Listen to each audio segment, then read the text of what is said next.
They thought it would be hilarious, setting up a disabled woman on a blind date just to watch the man run. But when Jake Turner walked into that cafe, bouquet in hand, nobody expected what happened next. What started as a cruel prank became the story that shattered the internet and exposed a secret that would change everything. This is the true story of deception, dignity, and the CEO nobody saw coming. Stay until the end and comment your city so I can see how far this story travels. The afternoon sun filtered through the floor-to-ceiling windows of Lumiere Cafe, casting golden rectangles across the marble floor. It was the kind of place where cappuccinos cost more than most people's lunch, where the air smelled of imported coffee beans and expensive perfume, where people came not just to drink, but to be seen. In the back corner, partially hidden behind a decorative indoor olive tree, sat Nora Lane. She'd been there for 20 minutes, her wheelchair positioned at an angle that gave her a clear view of the entrance. Her hands rested motionlessly in her lap, fingers interlaced, knuckles slightly pale from the pressure she was applying without realizing it. She wore a cream-colored blouse that she'd changed 3 times that morning, paired with tailored navy pants that her assistant had helped her select. Her dark hair fell in soft waves around her shoulders. She'd spent an embarrassing amount of time on it, which now felt foolish. This was a mistake. She'd known it the moment she agreed. 20 feet away, clustered around a different table like vultures around carrion, sat the people who'd orchestrated this entire charade. Brittany Chen, her perfectly highlighted hair catching the light as she whispered to the others. Marcus Webb, his expensive suit doing nothing to hide the cruelty in his eyes as he held up his phone, camera ready. And Sarah Kim, who'd been Nora's college roommate once, back when they'd both been different people, back before the accident that had changed everything. "Do you think he'll actually show?" Brittany's voice carried just enough for Nora to hear, though she pretended not to. I mean, when Dave told him about her, he must have known. "Dave didn't tell him everything," Marcus said with a smirk that made Nora's stomach turn. "Just said she was going through a hard time. Generic enough to be believable." Sarah laughed, a sound that once upon a time had meant friendship and late-night conversations, but now felt like broken glass. "The look on his face is going to be priceless. I almost feel bad. Almost." "Don't," Brittany said, checking her makeup in her phone's camera. "It's not like we're hurting anyone, it's just a joke. Besides, Nora needs to face reality. Not everyone is going to want to..." "To what?" Nora had rolled closer without them noticing, her voice quiet but sharp enough to cut through their laughter. "Finish that sentence, Brittany." The 3 of them startled like children caught stealing cookies.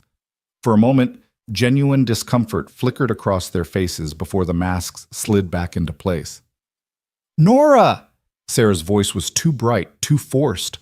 "We were just saying how great you look. That blouse is really your color." "I heard what you were saying." Nora's hands had moved to her wheels, ready to leave, to spare herself this humiliation.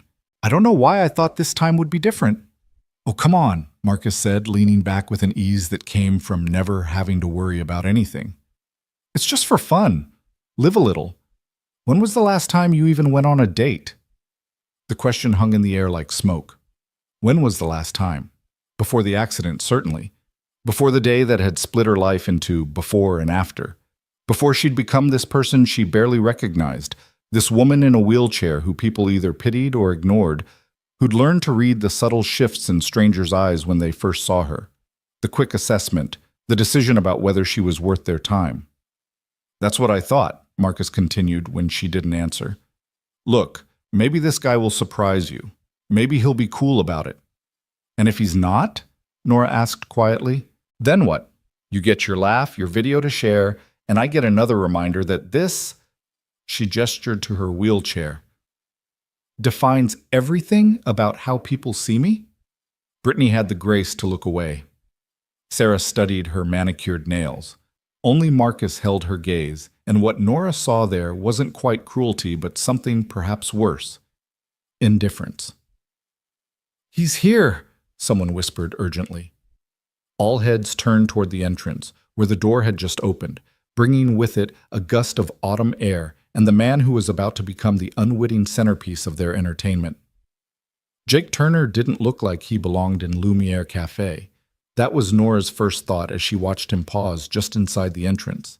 his eyes adjusting to the softer indoor light. He wore a gray work shirt with Turner Repairs embroidered over the pocket, the sleeves rolled up to his elbows, revealing forearms marked with old scars and new grease stains that he'd tried unsuccessfully to scrub away. His jeans were clean but faded, his boots practical rather than fashionable. In his hands, held with unexpected gentleness, was a small bouquet of mixed flowers. Nothing expensive or ostentatious, just daisies and baby's breath wrapped in simple paper. He was perhaps 40, with brown hair that was starting to gray at the temples and lines around his eyes that suggested he smiled often, though at this moment he looked nervous. He scanned the cafe with the uncertain expression of someone who knew he was out of his depth, but was determined not to show it. Nora felt something unexpected. Sympathy. He was being set up just as much as she was. "Oh my God," Brittany whispered, barely containing her glee. "Dave actually got him to come. This is going to be amazing." Jake's eyes continued their sweep of the room. They passed over Brittany's table without interest, lingered for a moment on an older couple sharing a dessert, then moved to the back corner where their eyes met. Nora saw it happen in real time. The moment of recognition, "You must be my date," followed immediately by the moment of realization, "Oh, she's in a wheelchair." She'd seen this sequence so many times she could have choreographed it. Usually came next, the brief widening of eyes, the fractional step backward, the mental recalculation. Then either an awkward retreat or, almost worse, the descent into exaggerated sympathy, the verbal tiptoeing, the whole interaction colored by his perception of her as tragic, broken, less than. She prepared herself for it, her spine straightening, her chin lifting in the defensive posture she'd perfected over the past 3 years. But Jake Turner did something that caught her completely off guard. He smiled, not the pitying smile she'd learned to despise, not the uncomfortable grimace of someone trapped by politeness, just a genuine, warm smile that reached his eyes and made the worry lines there crease in a way that suggested this was their natural position. Then he walked toward her, not hesitantly, not reluctantly, but with the straightforward purpose of someone approaching a person he was genuinely pleased to meet. Behind their decorative tree, Brittany whispered urgently into her phone, "Are you getting this?" Jake seemed oblivious to their surveillance as he stopped a respectful distance from Nora's table. Up close, she could see that his gray eyes were kind, that there was a small scar above his left eyebrow, that his hands, despite being work-roughened, held those simple flowers with unexpected care. "Hi," he said, and his voice was deeper than she'd expected, with a slight rasp that suggested he'd spent his day talking over the sound of machinery. "I'm Jake. You must be Nora. Must..." She found herself unable to speak for a moment, thrown off balance by the complete absence of the reactions she'd been steeling herself against.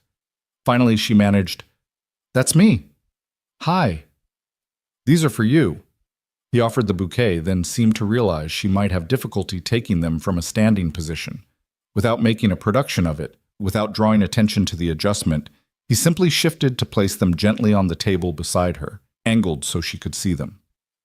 Nothing fancy, but the woman at the flower shop said daisies mean new beginnings, which seemed appropriate for a first date. Though if I'm being honest, I'm not sure I entirely trust her expertise given that she also tried to sell me something called a relationship succulent, which I'm 90% sure she made up. Despite herself, despite the situation, despite everything, Nora laughed. A real laugh. Surprised out of her, and she saw something lighten in Jake's expression. Relief, maybe, or simple pleasure at having made her smile.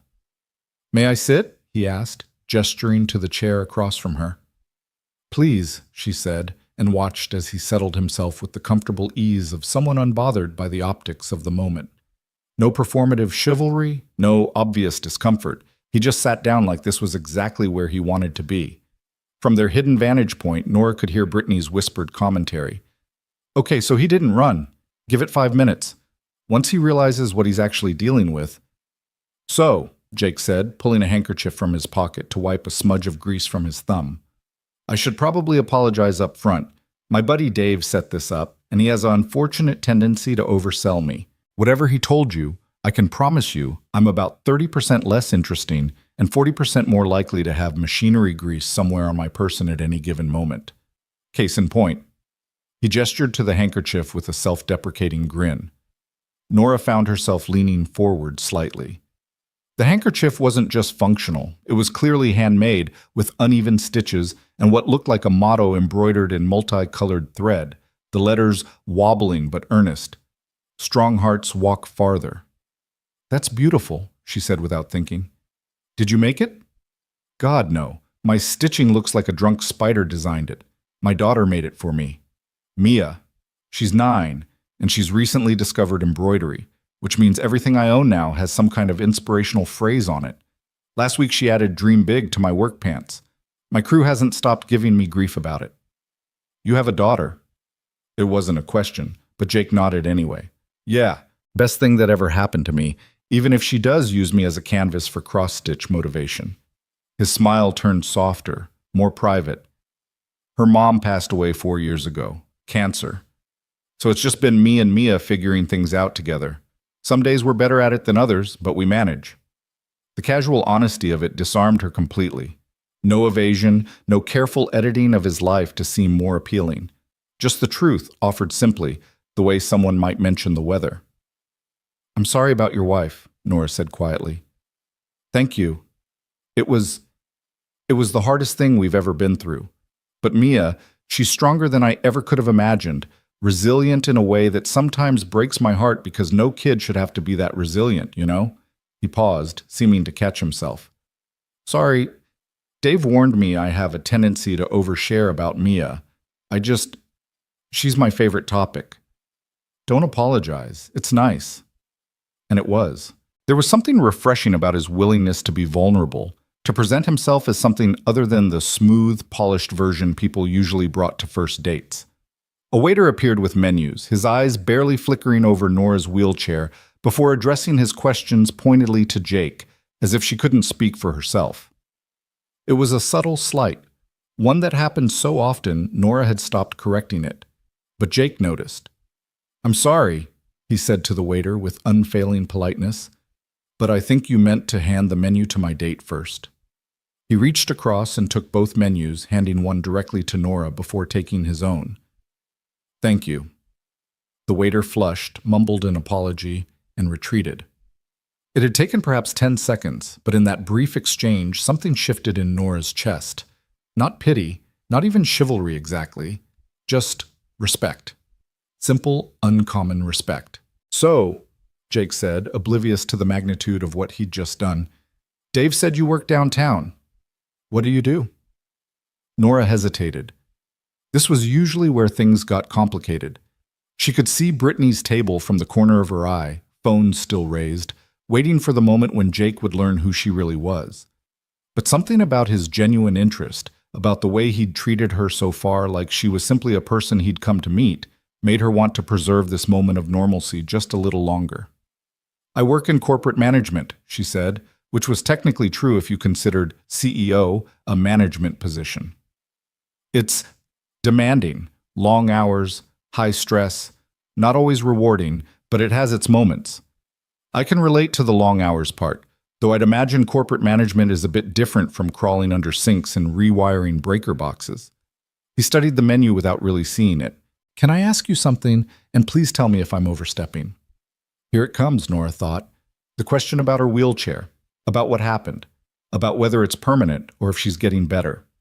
All the invasive questions strangers felt entitled to ask, as if her disability made her public property. Sure, she said, bracing herself. What made you agree to this blind date? Because, honestly, if my friends tried to set me up right now, I'd tell them exactly where they could put their good intentions. So either you're more trusting than I am, or... He trailed off, watching her with those steady gray eyes. Or maybe there's a story there. It was so completely not the question she'd expected that Nora found herself answering honestly. I guess I hoped... She stopped, unsure how to continue without revealing too much. After my accident, a lot of people in my life started treating me differently, like I'd become this fragile thing that might shatter if they weren't careful. I thought maybe meeting someone new, someone who didn't know me before, might be different, might be normal. She immediately regretted the admission. It was too much, too vulnerable for someone she'd known for less than 10 minutes, but Jake just nodded slowly, understanding passing across his features. After Sarah, that's my wife, after she died, People did the same thing to me. Everything became about the tragedy. Like I wasn't Jake anymore, I was the widower. Every conversation started with these pitying looks and careful voices. I wanted to scream at them that I was still me, still here, still capable of laughing without feeling guilty. He met her eyes. So yeah, I get wanting normal. Normal is underrated. From their surveillance post, Nora heard Marcus's voice, louder than he probably intended. This is taking too long. When is he going to bail? Maybe he feels sorry for her, Sarah suggested. But Jake was still talking, leaning back in his chair with the ease of someone settling in for a proper conversation. Mia has this theory that people are like buildings. You know what the strongest part of any building is? It's not the walls or the roof. It's the foundation, the part nobody sees. After Sarah died, I was so focused on holding up the walls, on making everything look okay from the outside, that I forgot about the foundation. Mia reminded me. She said, and I swear this is a direct quote from my 9-year-old, "Daddy, we need to be strong in the invisible parts." She sounds wise beyond her years, Nora said softly. Terrifyingly so. Last week she asked me if I thought love was renewable or finite. I'm still not sure how to answer that one. He paused as the waiter returned for their order. Jake ordered coffee and a sandwich he clearly didn't particularly want, then looked at Nora expectantly. She ordered as well, hyper-aware of Brittany's table, of their watching eyes, of the cameras she knew were still recording. This moment would be online within hours.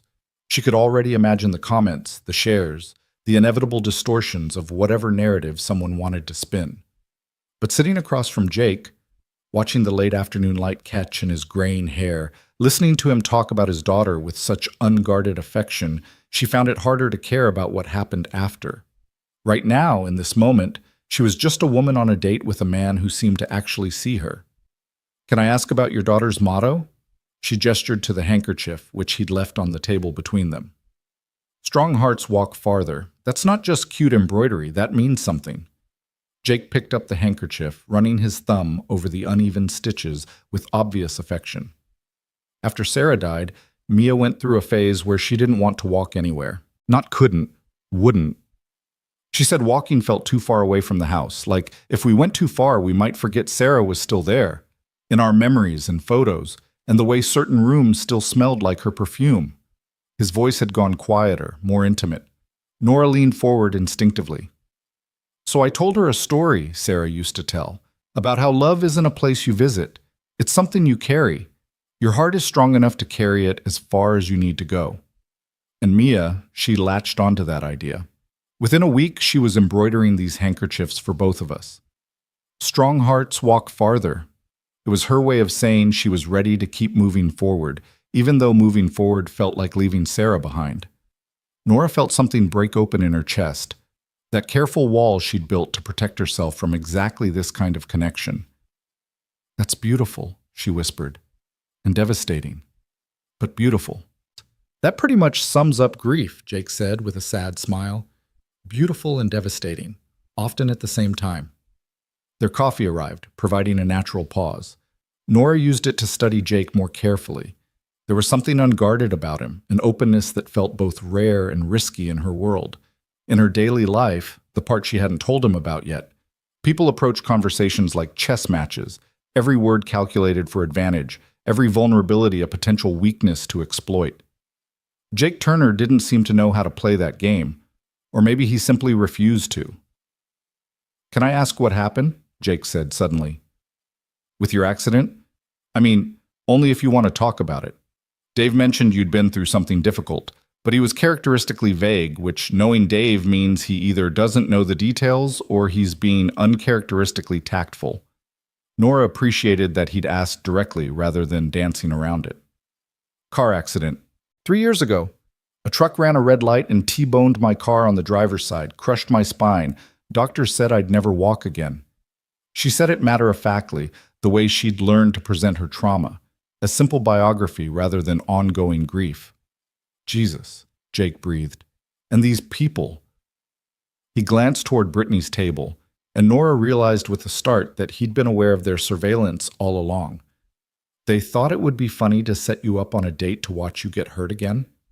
The quiet fury in his voice caught her off guard. "You know about them." Hard not to notice three people very obviously filming us and poorly pretending not to. I figured they were your friends, which... He stopped himself, visibly choosing his words carefully. Which means either they have a terrible sense of humor or they're not actually your friends. Probably both, Nora admitted. The relief of someone else seeing it, naming it, was almost dizzying. They were my friends. Before. Now they're... I don't know what they are. People who stuck around out of obligation, maybe. Or guilt. Or just morbid curiosity about how the mighty have fallen. The mighty? Nora realized her mistake. I just mean, before the accident, I was different. More independent. More... everything. Now I'm the broken friend they feel obligated to include while secretly wishing they didn't have to. It was Jake's turn to lean forward, his gray eyes intense in a way that made her unable to look away. Can I tell you something? And I know we just met, so maybe I don't have the right to say this, but I'm going to anyway. She nodded, barely breathing. You're not broken. His voice was gentle but firm. I've spent the last 40 minutes talking to you, and not once have I thought, this woman is less than she was. I've thought this woman is funny, and this woman has kind eyes, and this woman has been through hell and came out the other side. But broken? No. A wheelchair doesn't make you broken any more than my work boots make me uneducated, or Mia's embroidered messages make me less of a man. Nora felt tears prick her eyes and blinked them back furiously. She would not cry in front of Brittany's cameras, would not give them that satisfaction. Thank you, she managed. You have no idea how much I needed to hear that. Then the people in your life aren't saying it enough. From their table, Brittany's voice carried again. Okay, this is actually getting weird. Is he for real, or is he, trying to be noble before he ghosts her? Marcus laughed. Give it time. Reality always sets in. But reality, at least in this moment, seemed to be working against their expectations. Jake and Nora had fallen into an easy rhythm, the conversation flowing from topic to topic with the surprising compatibility of old friends rather than new acquaintances. He told her about the time Mia tried to fix his truck with her toy toolkit and somehow actually improved the radio reception. She shared a carefully edited version of her work challenges, describing the politics of her office without revealing the scale of it. An hour passed, then another. The cafe around them slowly emptied as late afternoon stretched toward evening. Neither seemed to notice.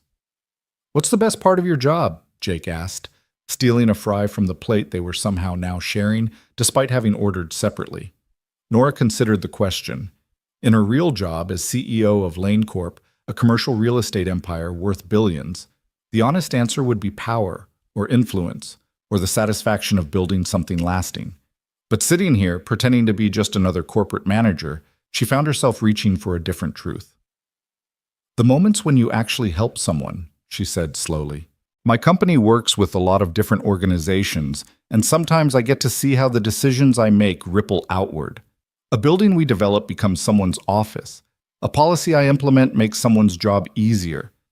It's not always obvious, and it doesn't always feel meaningful in the day-to-day grind. But when you step back and look at the bigger picture, she trailed off. What about you? Honestly, fixing things. Jake grinned. I know that sounds simple, but there's something deeply satisfying about walking into a situation where nothing works and walking out having made it right again. Broken dishwasher? Fixed. Faulty wiring? Fixed. Leaky pipe? Fixed. It's straightforward in a way most of life isn't. You know what the problem is, you know what the solution is, and when you're done, you can see the results immediately. I envy that clarity, Nora admitted. Most of my problems don't have clear solutions. Like sitting in a cafe being secretly filmed by people who are supposed to care about you? The bluntness of it made her laugh despite herself. Yes, exactly like that. Jake's expression sobered. For what it's worth, I think they're the ones who are broken, not you. It takes a special kind of cruelty to turn someone's vulnerability into entertainment. They'd say they were helping, pushing me out of my comfort zone, making me face reality. That's what cruel people always say when they're called out. Jake finished his coffee, his hands wrapped around the cup even though it must have gone cold by now. Real help looks like showing up when someone needs you.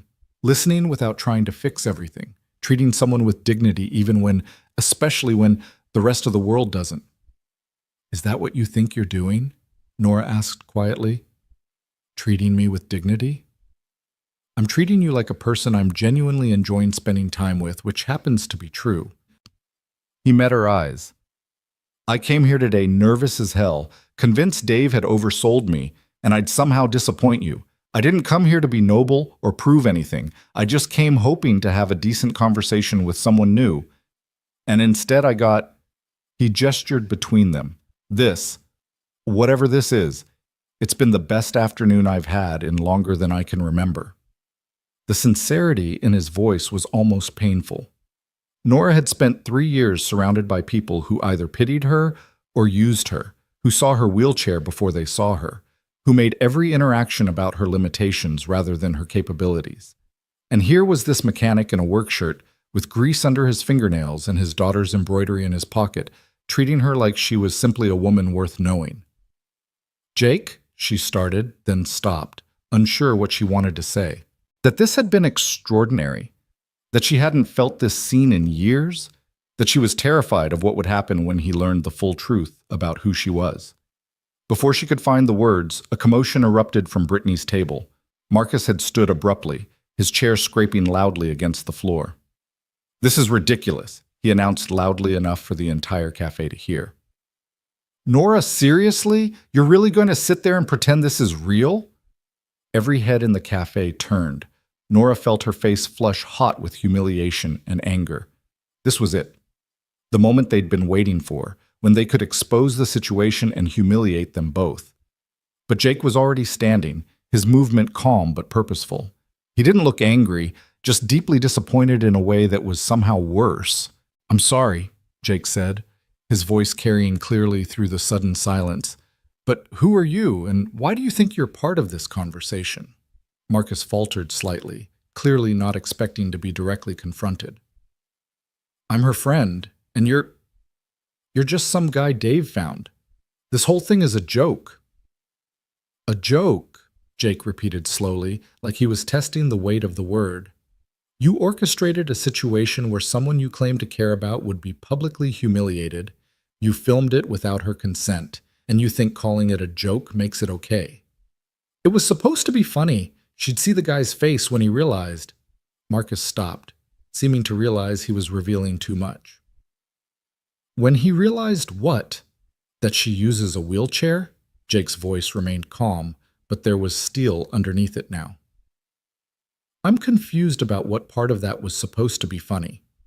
Could you explain it to me? Slowly, so I can understand." Brittany jumped in, her voice too bright. "It's not like that. We were trying to help Nora get back out there. She's been hiding herself away since the accident, and we thought... You thought you'd force her into a humiliating situation and film it for your entertainment," Jake finished.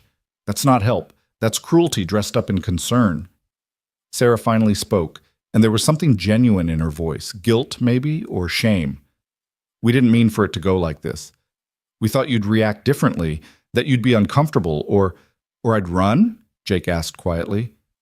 "You set this up hoping I'd take one look at Nora and leave, so you could comfort her afterward and tell her, 'See, this is reality. This is what you should expect?'" He shook his head slowly. "That says a lot more about all of you than it does about her. She needs to face reality," Marcus insisted, but his voice had lost its conviction. "Not everyone is going to want to deal with..." "With what?" Jake cut him off, and now there was real anger in his voice. "With a person? Because that's what she is. A person. Not a punchline, not a project, not whatever twisted thing you've turned her into in your minds to justify treating her this way." The cafe was completely silent now. Even the staff had stopped what they were doing to watch. Nora sat frozen, torn between mortification that this private moment had become a public spectacle and something else, something that felt dangerously close to hope. "I'm not pitying her," Jake continued, addressing the room now rather than just Marcus. "I'm admiring her. Do you know what it takes to survive something that could have killed you, to rebuild your life from scratch, and to still show up for a blind date arranged by people you thought were your friends? That's not weakness. That's not something that needs pity. That's strength. That's courage." And if you three can't see that, then you're the ones who should be pitied. The words hung in the air like a bell that had been rung, the sound of it still vibrating through the space. Brittany's phone had slipped from her hand. Sarah was crying silently. Marcus looked like he wanted to argue, but couldn't find the words. Jake turned back to Nora, his expression softening. I'm sorry, I didn't mean to make a scene, but I couldn't just sit there and let them... He stopped, running a hand through his hair in frustration. You deserve better than this. Than them. Nora felt like she was seeing him clearly for the first time, this stranger who'd walked into what should have been a joke and instead treated her with more genuine respect than people who'd known her for years. She wanted to tell him everything, about Lane Corp, about her real position, about the power she wielded in boardrooms and the powerlessness she felt in moments like this. But the words stuck in her throat. Instead, she said simply, "Thank you. You have no idea what it means that you said that." I meant every word. She believed him. That was the terrifying part. Behind them, Brittany and her group were gathering their things, the entertainment value of the situation having evaporated into something uncomfortable and exposing. As they prepared to leave, Sarah approached the table, her mascara smudged from crying. Nora, She stopped, seeming to realize there was nothing she could say that would make this right. I'm sorry, we were wrong. So wrong. Yeah, Nora said quietly. You were. Sarah left without another word. The cafe slowly returned to its normal rhythm, conversations resuming, the staff moving again. But something had fundamentally shifted. Nora could feel it in the way other patrons were looking at her now, not with pity, but with respect. Or maybe curiosity, or maybe just recognition that they'd witnessed something real in a place usually defined by performance. Jake sat back down, and for a long moment, neither of them spoke. The bouquet of daisies sat between them, a reminder of how this had started, with simple flowers and the promise of new beginnings. I should probably apologize for the scene, Jake said eventually. I'm not typically someone who makes speeches in public spaces. Don't apologize. Please. Nora reached across the table without thinking, her hand covering his. The physical contact surprised them both, but neither pulled away. What you did, what you said, that was the most honest anyone's been with me in 3 years, including myself. His hand turned under hers, his palm warm and calloused against her fingers. Then I'm not sorry. The light outside had shifted into the golden hour, that brief window when everything looked softer, more forgiving. Through the window, Nora could see people passing by on the sidewalk, some hurrying, some strolling, all of them living their own stories, facing their own challenges, carrying their own invisible burdens. Can I ask you something? Nora said, her hand still in his, and you have to promise to answer honestly. Okay. Why are you really still here? After everything that just happened, after finding out you were set up, after watching my so-called friends implode in public, why are you still sitting at this table? Jake was quiet for a moment, considering the question with the same care he'd brought to everything else that afternoon. When he finally spoke, his voice was soft but certain. Because in the 2 hours I've been sitting here, I've laughed more than I have in months. Because you're smart and funny and you challenge me in ways I didn't expect. Because your eyes light up when you talk about work, even though you're trying to act like it's boring. Because when you smile, really smile, not that polite version you put on, it's like watching the sun come out. He paused. And because I came here hoping to meet someone interesting, and I did. Everything else, the setup, your so-called friends, the cameras, that's just noise. But this? He squeezed her hand gently. This feels real. Does that make sense? It made perfect sense. It made terrifying, wonderful, impossible sense. Jake, there's something I need to tell you, Nora started, finally ready to reveal the truth about who she really was, about Lane Corp and her position and everything she'd been holding back. But Jake's phone buzzed insistently against the table. He glanced at it and winced. I'm so sorry. That's Mia's school. I have to take this. He answered, and Nora watched his expression shift from concern to understanding to the particular kind of patience that came from experience. Uh-huh. Right. Did she remember to carry the one? No, that's the problem. Division, not multiplication. Can you put her on? There was a brief pause, then his voice softened even more. Hey, Bug, what's this I hear about math trauma? I know, fractions are cruel and unusual punishment.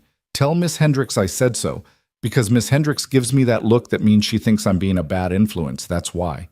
He was smiling as he said it. Listen, I'm going to be home in about 20 minutes. We'll tackle it together, okay? With ice cream. Yes, even on a Tuesday. This situation calls for ice cream. Love you too, Bug. He hung up and turned back to Nora with an apologetic smile. Math emergency. Apparently fractions are the work of the devil and only ice cream can combat them. You should go, Nora finished, trying not to let her disappointment show. Your daughter needs you. She does. Jake stood, then hesitated. This was really special, Nora. I'd like to see you again. If you'd like that too? She should tell him. Right now, before he left, before this went any further. Should explain about Lane Corp, about who she really was, about the vast gulf between his world and hers. Should prepare him for what he'd be walking into if they actually tried to make this something more than a single afternoon. But looking at him standing there in his work shirt, his daughter's embroidered handkerchief visible in his pocket, his gray eyes warm and hopeful, she found herself saying simply, I'd like that very much. Good. His smile was brilliant. How do I reach you? They exchanged phone numbers, the mundane practicality of it somehow more intimate than anything that had come before. This meant possibility. This meant tomorrow and the day after, and the risk of building something beyond this single, perfect afternoon. At the cafe entrance, Jake paused and turned back. Hey, Nora? Yeah? Strong hearts walk farther, he said, touching the handkerchief in his pocket. Just so you know, yours is one of the strongest I've ever met. Then he was gone, the door closing behind him, leaving Nora alone in the cafe with a bouquet of daisies, a phone number in her contacts, and the strange, terrifying feeling that her carefully controlled life had just spun completely off its axis. She picked up one of the daisies, twirling it slowly between her fingers. New beginnings, Jake had said. The flower shop woman claimed daisies meant new beginnings. Outside the window, the sun was setting, painting the sky in shades of orange and pink. Nora sat in that golden light, in that too-expensive cafe where she'd come expecting humiliation and found something else entirely. She wasn't naive enough to think this would be simple. There were still revelations to come, truths to share, obstacles to overcome. Jake didn't know who she really was. Didn't know about the empire she'd built, the power she wielded, the vast distance between his world of machinery grease and repair calls and her world of boardrooms and billion-dollar decisions. But he'd seen her. Really seen her. Not the wheelchair. Not the CEO. Not the tragedy or the triumph. Just her. Nora Lane. A woman who'd survived something that should have destroyed her and was still here. Still hoping. Still willing to believe that maybe, just maybe, the world held more kindness than cruelty. Her phone buzzed. A text from an unknown number. Made it home. Mia wanted me to tell you she thinks daisies are a good choice because they're happy flowers. She also wanted to know if you like ice cream, because apparently that's how we judge people now. Jake. Nora found herself laughing, her fingers moving quickly over the keyboard. Tell Mia I'm a chocolate chip cookie dough advocate. Does this mean I passed the test? The response came quickly. She says you're approved but reserves the right to change her mind if you turn out to prefer vanilla. Apparently we have standards in this house. They texted back and forth as the cafe staff began their closing routines around her. Nothing deep or significant, just the easy banter of two people enjoying each other's company, even at a distance. It felt normal in a way Nora had almost forgotten existed. Finally, she gathered her things, the flowers carefully balanced on her lap, and made her way out of Lumiere Café. The evening air was cool against her face, carrying the scent of autumn and possibility. She didn't know what would happen when Jake learned the truth. Didn't know if what had felt so real in that cafe could survive the harsh light of her actual life. Didn't know if a mechanic with a 9-year-old daughter and a woman who ran a corporate empire had any business trying to build something together. But as she made her way home through the city streets, the daisies bright against her lap, Nora found herself thinking about Jake's words. Strong hearts walk farther. She'd walked farther than anyone thought possible. From the hospital bed where they'd told her she'd never walk again. From the wheelchair that had become her reality. From the friends who'd turned into strangers, and the life that had shattered into something unrecognizable. She'd walked farther than that. And maybe, just maybe, she could walk farther still. Even if it meant walking into uncertainty. Even if it meant risking her heart after 3 years of keeping it safely locked away. Even if it meant believing that somewhere in this complicated, often cruel world, there was space for simple kindness, for genuine connection, for the possibility that new beginnings weren't just something flower shops made up to sell daisies. Her phone buzzed again. Another text from Jake. Mia wants to know your last name. Says she needs to do a full background check because she's protective of her dad. I told her that's slightly creepy, but she insists it's responsible parenting. I may have created a monster. Nora's fingers hovered over her phone. This was the moment. She could tell him now. Lane. Nora Lane. Yes, that Lane. Of Lane Corp. The CEO you've probably seen in the business section of the newspaper. Instead, she typed, Tell Mia she can have 3 questions, and I promise to answer honestly. That seems like a fair background check. She says, 1. What's your favorite color? 2. Do you like dogs? 3. Are you nice to my daddy? Nora smiled, her heart doing something complicated in her chest. Blue. I love dogs. And yes, I try to be very nice to your daddy. She says you pass. Welcome to the inner circle. It's small but loyal. The text stopped there, presumably because Jake had been pulled into the complicated world of fractions and ice cream that awaited him at home. Nora sat in her car for a long moment before starting the engine, watching the cafe lights through the windshield. Inside, the staff was finishing their closing routine, wiping down tables, stacking chairs. In a few hours, someone would open that same cafe to a new day, new customers, new stories. The table where she and Jake had sat would be occupied by someone else, living their own complicated narrative.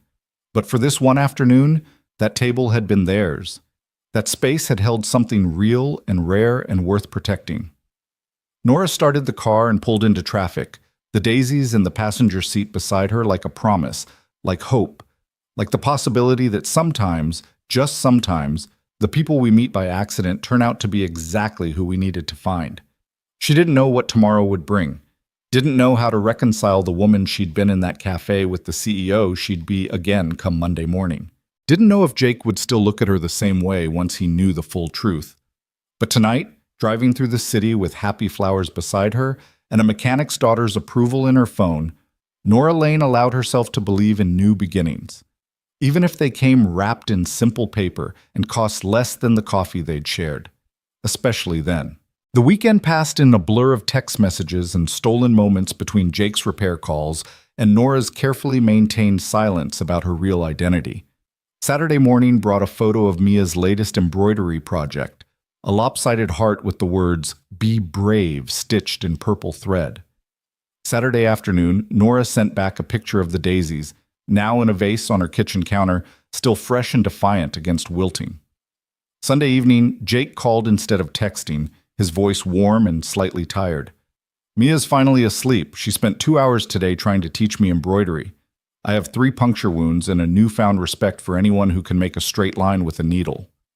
Nora laughed, curled up on her couch in the penthouse apartment Jake didn't know she owned, overlooking the city he navigated in his repair truck. How bad is it? I made something that might be a dog. Or a cloud. Mia insists it's abstract art, which I think is her polite way of saying it's terrible. He paused, and she could hear the smile in his voice. She wants to meet you. The words landed like a stone in still water, ripples spreading outward. She does? Yeah.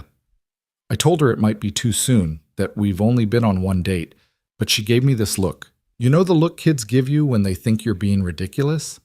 That one. She said, and I quote, "Daddy, if she makes you smile at your phone like that, I should probably meet her before you do something embarrassing." I make you smile at your phone? Constantly. It's becoming a problem. Yesterday I was under a sink and the homeowner asked if I was okay because I kept grinning like an idiot. I had to pretend I'd found the problem when really I was just reading your text about that meeting where someone called a PowerPoint presentation a visual journey. Nora's chest tightened with something that felt dangerously close to joy and guilt in equal measure. She should tell him. Right now, over the phone, before this went any further, should explain that she wasn't just some corporate manager, that meeting his daughter meant entering his life under false pretenses. Jake, she started, her voice more serious. There's something I need to tell you about my job. Mom, Daddy, there's a spider. Jake's attention split instantly. I'm sorry, that's Mia. She has a complicated relationship with spiders that involves a lot of yelling and requiring parental intervention. Can I call you back? Of course. Go rescue your daughter. Or rescue the spider for my daughter. It's honestly 50-50 at this point. He hung up, and Nora sat in the sudden silence of her apartment, her confession still unspoken, hanging in the air like smoke. Through the floor-to-ceiling windows, she could see the Lane Corp building downtown, its logo illuminated against the night sky. Tomorrow morning, she'd be back in that building, back in the role of CEO, making decisions that affected thousands of employees and millions of dollars. But tonight, she was just a woman who'd met a mechanic in a cafe and couldn't stop thinking about the way he'd defended her, the way he'd seen past her wheelchair to the person underneath, the way his daughter apparently gave him relationship advice with the confidence of someone 3 times her age. Her phone buzzed. A text from Jake. Crisis averted. Spider relocated safely outside. Mia says I'm a hero. I'm choosing to believe her. Call you tomorrow? Definitely. But Monday morning brought complications that had nothing to do with Jake Turner and everything to do with the secret she was keeping from him. Nora arrived at Lane Corp headquarters at 7:30, wheeling through the executive entrance where security nodded respectfully. The building was hers. Well, technically the company's, but she'd designed this space, had fought the board for wider hallways and accessible features that went beyond legal minimums. Now it served as a model, though few people knew the CEO herself had been the driving force behind those changes. Her assistant, Margaret, met her at the elevator with coffee and a worried expression. We have a problem. Good morning to you too, Margaret. Sorry, good morning. You look happy. That's new. Margaret fell into step beside her as they moved toward Nora's office. But seriously, we have a situation. The Riverside Development Project, the one where we're supposed to break ground next month?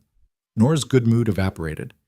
Riverside was her pet project, a mixed-use development that would include accessible housing and community spaces. She'd put 2 years into the planning. What kind of situation? The contractors found structural issues with the existing buildings. The whole timeline is in jeopardy. The board is already talking about scrapping it or scaling back the accessibility features to save costs. Of course they were. Nora wheeled into her office, the familiar weight of responsibility settling onto her shoulders like a coat she couldn't take off. Schedule an emergency board meeting for this afternoon, and get me the engineering reports, all of them. Margaret nodded and disappeared, leaving Nora alone in her office with its carefully curated mix of professional achievement and personal emptiness. Photos of buildings she'd developed, awards from organizations she'd helped, a framed copy of Lane Corp's mission statement. Nothing personal, nothing that spoke to who she was beyond this role. Her phone buzzed. A text from Jake. Morning, Mia wants to know if you're free for dinner Friday. She promises to be on her best behavior, which knowing Mia means approximately 15 minutes of politeness, followed by intense questioning. No pressure, though. I know meeting the kid is a big step. Nora stared at the message, torn between wanting to say yes and knowing she was building something on a foundation of omission. Before she could respond, her office door opened and Robert Chen walked in, board member, old family friend, and one of the few people who'd known her father. Nora, we need to talk about Riverside. I'm aware of the situation, Robert. Then you know we need to be practical about this.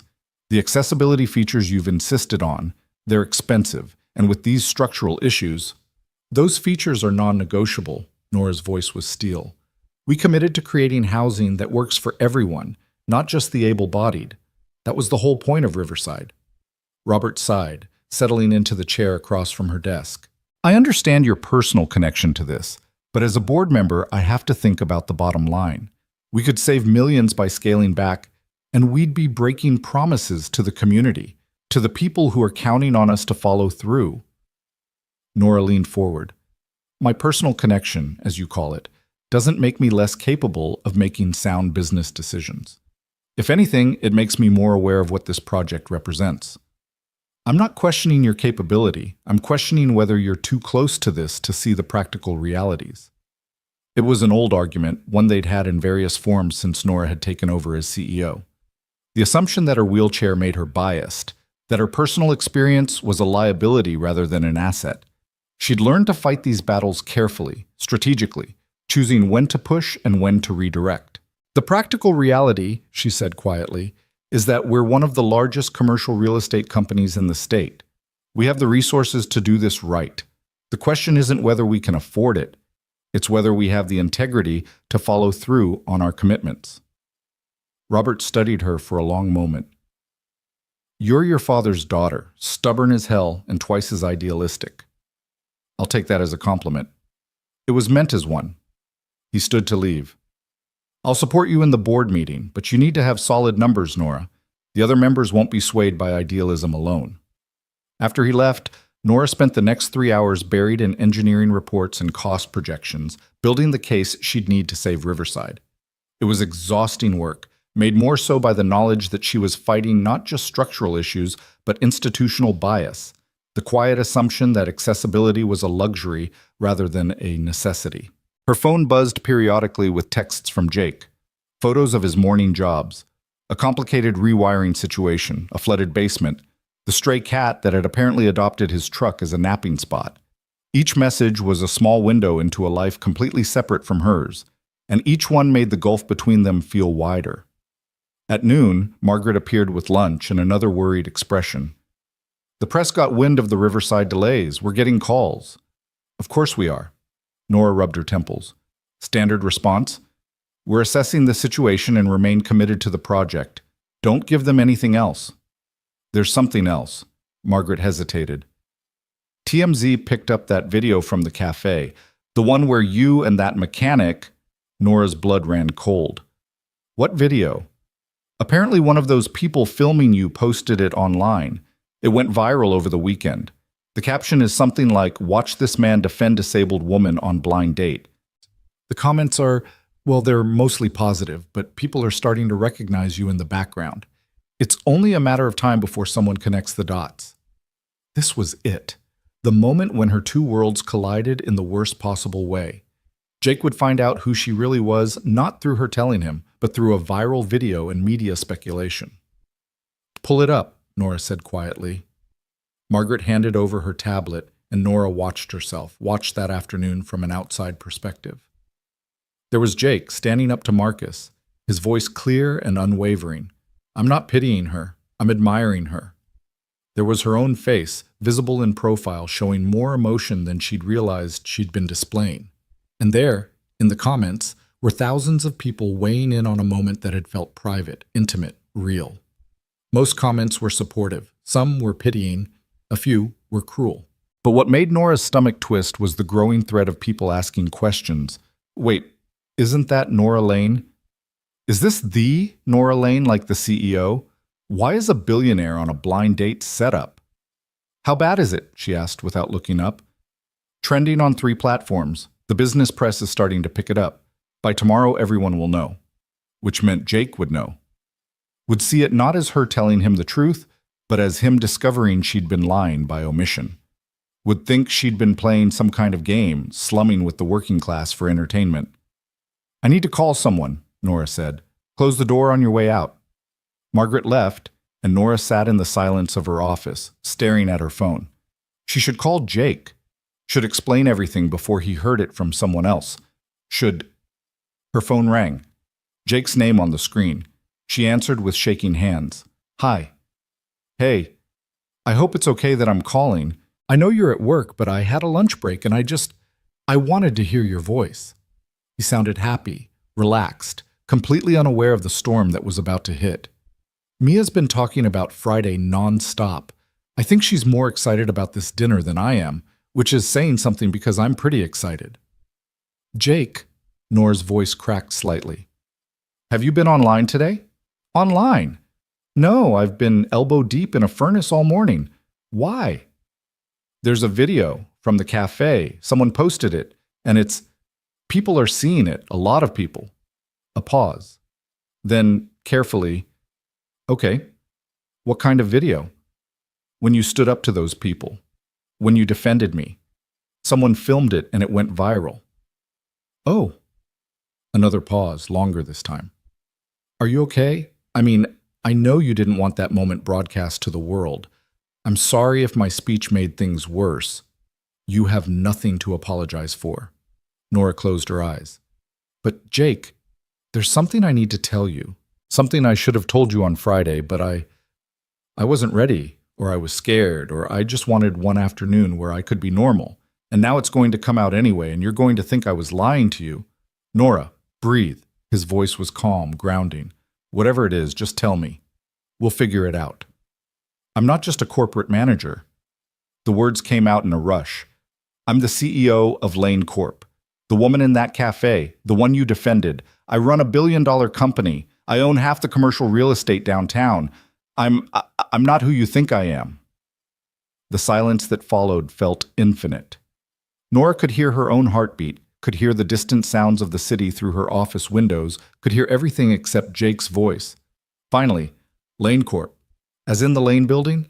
The one with the logo I see every time I drive downtown? Yes. The company that owns the Riverside project? The one that's been in the news for the Accessible Housing Initiative? Yes. Another pause. Then, to her complete surprise, Jake laughed. Not cruelly, not bitterly, just genuinely amused. Okay, wow. That's definitely bigger than corporate management. Why didn't you tell me? Because when you looked at me in that cafe, you saw me. Just me. Not my company, not my bank account, not my position. You treated me like a person, and I haven't felt like just a person in so long. Her voice dropped to almost a whisper. I was afraid if you knew, everything would change. Nora. Jake's voice was gentle. I'm a mechanic who drives a 15-year-old truck and still can't figure out how to get grass stains out of work pants. My daughter's idea of fine dining is when we spring for the good pizza place instead of frozen. I'm not exactly in your league here. Jake, that's not what this is about. Isn't it? You were afraid I'd treat you differently if I knew you were rich and powerful, which, fair point, a lot of people would. But Nora, I'm not interested in your bank account. I'm interested in the woman who laughed at my jokes, who talked to me about grief and loss and moving forward. That person doesn't change just because she has a corner office. Relief flooded through her so suddenly she felt dizzy. You're not angry? I'm not angry. He paused, and she could almost hear him thinking. I'm trying to process the fact that the woman I've been texting terrible jokes to runs a company I've probably done maintenance work for at some point. That's a weird feeling, but angry? No, if anything, I'm more convinced that your so-called friends are terrible people. Who sets up a CEO on a prank blind date? People who thought it would be funny to watch me fail. People who underestimated you. Jake's voice turned more serious. Here's what I'm thinking. This video thing, it's going to be weird for a while. People are going to have opinions. But at the end of the day, it doesn't change Friday, does it? You still want to have dinner with me and Mia? Because we still want to have dinner with you, CEO or not. Nora felt tears prick her eyes for the second time in 4 days. I would love to have dinner with you and Mia. Good. That's settled. Now I have to go because this furnace isn't going to fix itself, and also because I need to process the fact that I told a billionaire CEO that my idea of a good date venue is probably going to be embarrassingly beneath her standards. Jake, I'm kidding. Mostly. We'll figure it out. Call me tonight? Definitely. After they hung up, Nora sat motionless in her chair, staring at the city beyond her windows. He knew. The secret that had been eating at her for days was out, and instead of disaster there was understanding, acceptance. The same straightforward decency he'd shown in the cafe, now applied to this new, complicated information. Margaret knocked and entered without waiting. The board meeting is in an hour. Are you ready? Was she ready? To walk into that room and fight for Riverside, knowing that by tomorrow every board member would have seen the video, would have opinions about her personal life. Would question whether she was too distracted to lead, to maintain her professional composure while her private life was being dissected by strangers online? "I'm ready," Nora said, and meant it. The board meeting was exactly as brutal as she'd anticipated. 6 men and 2 women sat around the massive conference table. Financial reports spread before them like evidence at a trial. Robert Chen nodded at her as she wheeled to her place at the head of the table, but the others wore expressions ranging from concerned to openly hostile. "Let's begin," Nora said, pulling up her presentation. "I've reviewed the engineering reports for Riverside, and while the structural issues are significant, they're not insurmountable. I've prepared 3 scenarios. Before we get into that," interrupted Martin Frost, the board's longest-serving member and biggest pain in Nora's side, "I think we need to address the elephant in the room." Here it comes, Nora thought. "There's a video circulating online," Martin continued, "showing you in what appears to be a personal situation. Some board members have expressed concern about how this reflects on Lane Corp." "My personal life has no bearing on my professional capabilities," Nora said evenly. "Doesn't it? You're the face of this company, Nora. When you're involved in viral videos about blind dates and disability, it raises questions about judgment, about what exactly?" Nora's voice was quiet but dangerous. "About whether a disabled woman should be allowed to have a personal life? About whether being CEO means I forfeit my right to privacy?" "That's not what I'm saying." "Then what are you saying, Martin? Because from where I'm sitting, it sounds a lot like you're suggesting that my wheelchair makes me a liability to this company. That being publicly disabled, because that's what you're really concerned about, isn't it, makes me unfit to lead." The room went silent. Even Martin seemed to recognize he'd walked into a trap. "What that video shows," Nora continued, her voice steady, "is a man treating me with basic human dignity in a situation where others sought to humiliate me. If that somehow embarrasses Lane Corp, then we have much bigger problems than structural issues at Riverside." Robert cleared his throat. "I think what Martin is trying to say, poorly, is that we're concerned about distractions. The Riverside project needs your full attention." "And it has my full attention, which is why I've spent the last 6 hours developing solutions instead of worrying about internet comments." Nora pulled up her presentation. "Now, if we're done discussing my personal life, can we address the actual business at hand?" The meeting proceeded with tense efficiency. Nora presented her 3 scenarios, each one preserving the accessibility features while addressing the structural concerns through different approaches. The costs varied, but all were feasible within Lane Corp's substantial budget. The question, she concluded, isn't whether we can afford to do this right. It's whether we're willing to. Riverside represents more than just profit margins. It represents our values as a company, our commitment to the communities we build in. If we scale back on accessibility to save money, we're sending a message about what we really prioritize. "That's all very idealistic," Martin said, "but shareholders care about returns, not messages." "Shareholders care about sustainable growth and positive brand reputation," Nora countered, "both of which will damage if we abandon our commitments at the first sign of difficulty. The press is already watching this project. If we cut corners now, that's the story that goes viral, not some board member's concerns about my dating life." The vote, when it came, was closer than Nora would have liked. 7-3 in favor of her plan, with Martin and 2 others voting against. But it was enough. Riverside would move forward, accessibility features intact. As the board members filed out, Robert lingered. "That was well done." "Was it?" Martin looked ready to vote me out.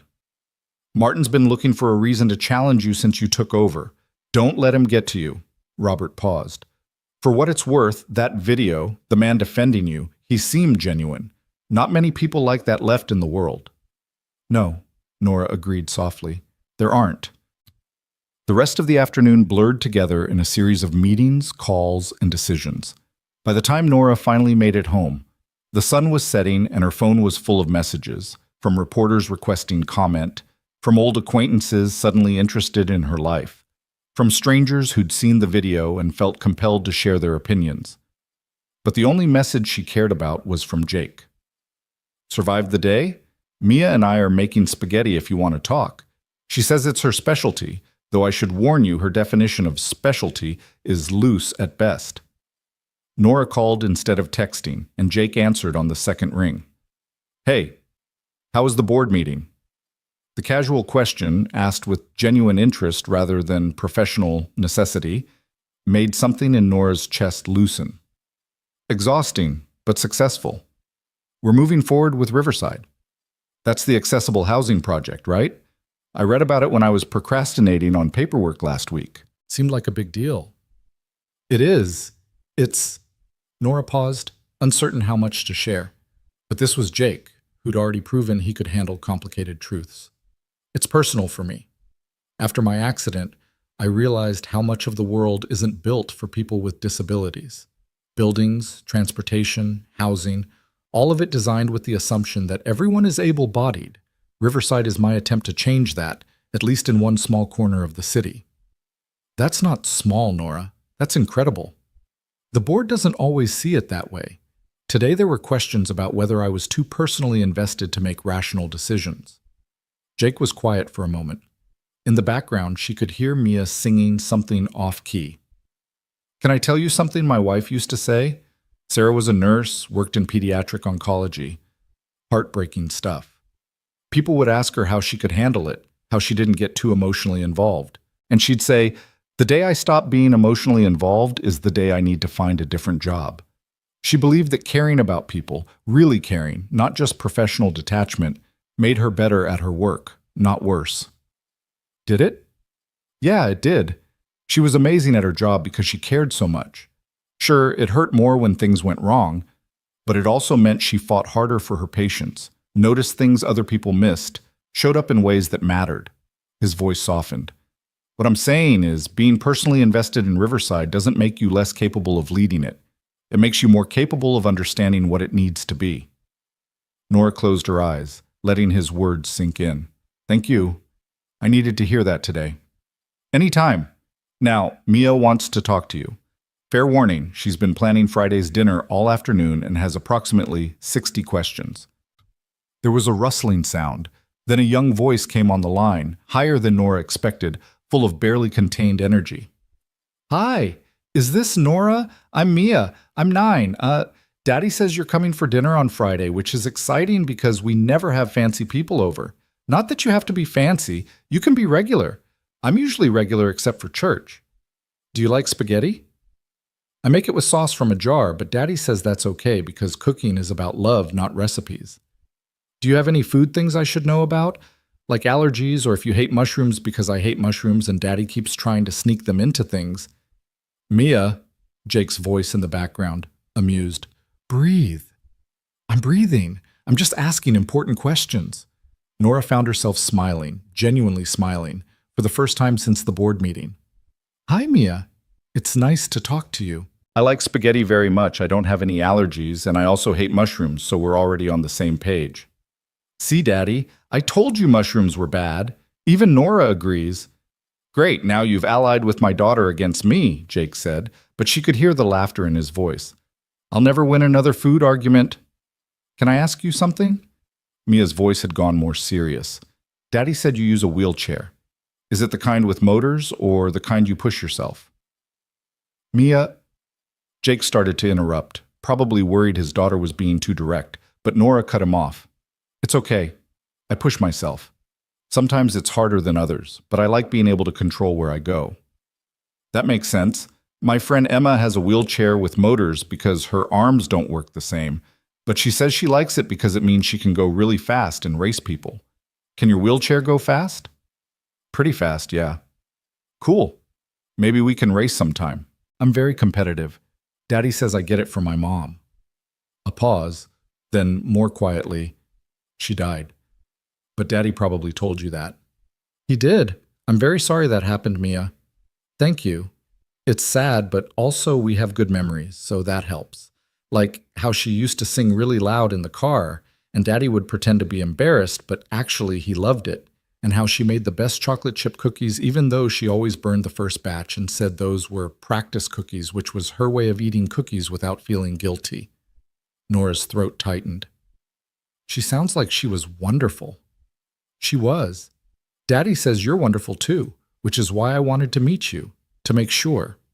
The childish bluntness of it should have been awkward, but somehow it was just honest.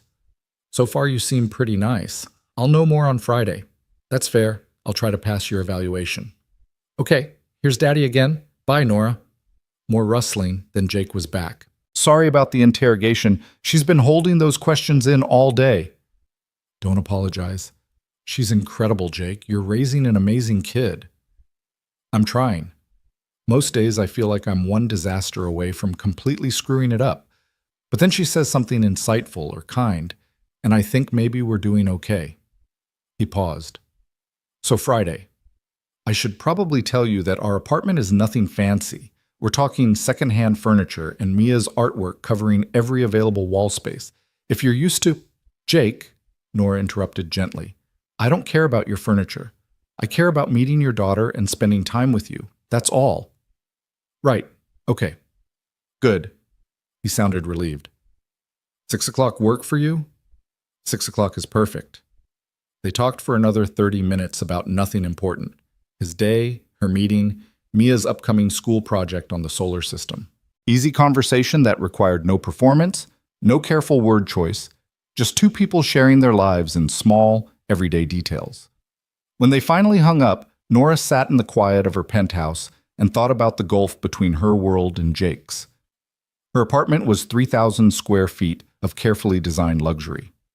His was probably a quarter of that, filled with secondhand furniture and a 9-year-old's enthusiasm. Her days were board meetings and million-dollar decisions. His were repair calls and school pickups and trying to keep pace with a daughter who'd been forced to grow up too fast. By every logical measure, they didn't make sense together. But logic hadn't been part of the equation since Jake walked into that cafe with daisies and refused to see her as anything less than fully human. The week passed in a strange duality. At work, Nora was CEO Lane, decisive, strategic, fighting battles with board members and coordinating the Riverside reconstruction. The video continued to circulate online, spawning think pieces about disability representation and first date etiquette. The press wanted interviews, disability advocacy groups reached out for partnerships. Her public profile had never been higher. But in the evenings, after Margaret went home and the office emptied, Nora was just a woman texting with a mechanic and his precocious daughter. Mia sent her photos of dinner preparations, a hand-drawn menu featuring spaghetti as the main course. Jake sent updates on his increasingly elaborate worries about Friday being perfect. By Friday afternoon, Nora was more nervous than she'd been for any board presentation. She'd changed clothes 3 times, trying to find the balance between too formal and trying too hard to be casual. Eventually, she settled on dark jeans and a soft blue sweater. Approachable, but put together, Margaret noticed her checking her appearance in the office mirror for the 3rd time. Hot date? Dinner with Jake and his daughter. The mechanic from the video? Margaret grinned. Half the internet is shipping you two. There's fan art. There's what? Fan art. People drawing you and him as cartoon characters. It's weirdly adorable. Margaret's expression turned more serious. For what it's worth, I think he seems good for you. I've worked for you for 5 years and I've never seen you this, I don't know, present? Like you're actually living instead of just working. Is it that obvious? To someone who sees you every day? Yeah. Margaret gathered her things to leave. Have fun. And Nora, stop worrying so much. If his daughter is anything like him, she's going to love you. Nora left the office at 5:30, giving herself extra time to navigate evening traffic to Jake's apartment building in a neighborhood she'd never visited. It was older, well-maintained, but modest, the kind of place where families stayed for years because the rent was reasonable and the landlord was decent. She found parking on the street, then sat in her car for 5 minutes, gathering courage. Through the window of the building's lobby, she could see worn tile floors and a bulletin board covered in community notices. This was Jake's world, practical, unpretentious, built on different values than the one she usually inhabited. Finally, she grabbed the flowers she'd brought, daisies, a callback to their first date, and made her way inside. The elevator was old but functional, taking her slowly to the 3rd floor where Jake had said to meet him. Apartment 3C. She could hear voices inside, Jake's deeper tones and Mia's excited chatter. Nora knocked before she could talk herself out of it. The door swung open to reveal Jake in jeans and a button-down shirt he'd clearly made an effort with, his hair still damp from a shower. His face lit up when he saw her. "Hey, you found us! Come in! Come in. The apartment was exactly as he'd described, small but cozy, with mismatched furniture and every wall covered in Mia's artwork. Crayon drawings of families and flowers, watercolor attempts at landscapes, embroidered pieces framed with obvious pride. The kitchen was barely separated from the living room, and something on the stove smelled genuinely good. "Nora's here," Jake called over his shoulder. "Mia, company!" A small whirlwind emerged from what must have been a bedroom. 9 years old, dark hair in a ponytail, wearing a dress she'd clearly chosen herself based on the clashing patterns. Mia stopped 3 feet from Nora, studying her with the intense focus children bring to important evaluations. "Hi," Mia said finally. "You're taller than I thought you'd be. I mean, sitting down, in your chair. Is that rude to say? Daddy says I should think before I talk, but sometimes I forget." Nora laughed, charmed despite her nervousness. "It's not rude, and you're exactly as smart as your dad said you'd be." "Did he tell you I'm a genius? Because I told him to tell you I'm a genius, but he said that's something I have to prove, not announce." "Sound advice," Jake muttered, taking Nora's coat. "Can I get you something to drink? We have water, juice that's probably too sweet, and wine that I bought specifically for tonight because I don't usually drink wine and had to ask the guy at the store what goes with spaghetti." "Wine would be great, thank you." As Jake moved to the kitchen, Mia circled Nora's wheelchair with undisguised curiosity. "Can I ask questions about your chair? Daddy said I should wait for you to offer, but I'm very curious and also waiting is hard." "You can ask questions. Okay? How fast does it go? Can you do wheelies? Is it hard to reach high shelves? Do people treat you different because of it? Does it hurt when people stare? What happened to make you need it? Can you still feel your legs? If you could walk again, would you want to, or are you okay? How you are?" "Mia," Jake called from the kitchen, "maybe one question at a time?" "It's okay," Nora said, impressed by the directness that adults usually avoided. "Let's see, pretty fast, no wheelies yet, but I'm working on it. Yes, high shelves are annoying. Yes, people treat me differently, and sometimes it hurts. I was in a car accident. I can feel some things, but not everything. And..." She paused on the last question, giving it the weight it deserved. "I've spent a lot of time thinking about that last one. At first I would have done anything to walk again. Now, I'm not sure. This wheelchair is part of who I am. If I could walk again, I'd be different, and I don't know if I'd want to lose who I've become." Mia considered this gravely. "That makes sense, like how Daddy says he'll always miss Mommy, but he's also not the same person he was before she died. And that's okay because people are supposed to change." "Exactly like that." "Okay, I think you passed." Mia stuck out her hand formally. "Welcome to our home. Dinner will be ready in 15 minutes. Do you want to see my room? I cleaned it special, which means I shoved everything in my closet, but Daddy said that counts." Nora shook her hand solemnly.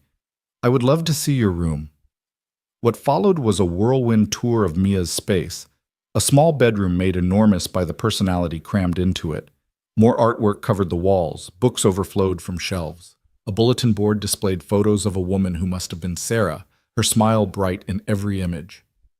"That's Mommy," Mia said, noticing Nora's gaze. "She was really pretty and funny, and she gave the best hugs. Daddy says I hug like her, which makes him sad and happy at the same time. She looks wonderful, and you're right, she was very pretty. You look like her." Mia beamed. "Really? Daddy says that too, but I thought maybe he was just being nice." They returned to the main room where Jake was setting the table with careful attention to making everything accessible for Nora. He'd thought about sight lines, about arm reach, about the small accommodations that most people never considered. It made her chest ache in the best way. Dinner was chaotic and perfect. The spaghetti was actually good. Mia's sauce from a jar approach paired with garlic bread that Jake admitted he'd made from scratch because some things are worth the effort. They talked about everything and nothing. Mia dominating the conversation with stories about school and her friends and her ongoing campaign to get a dog.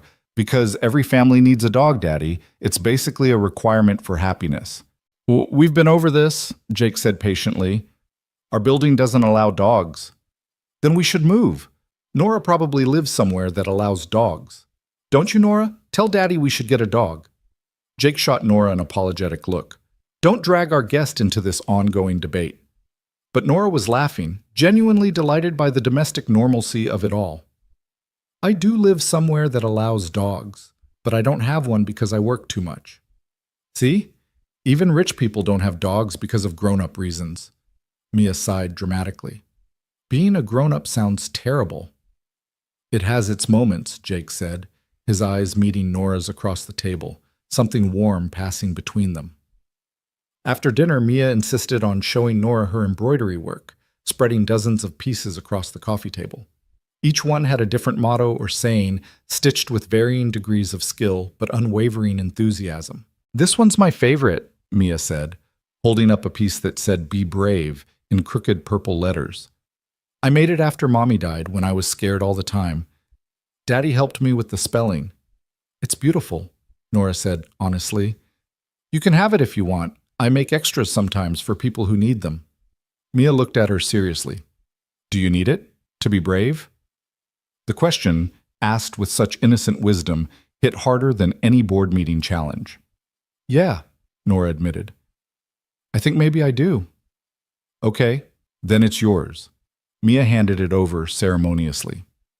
Daddy says being brave doesn't mean you're not scared. It means you do stuff anyway. Jake cleared his throat from the kitchen, clearly emotional. Okay, Bug, maybe let's give Nora some breathing room.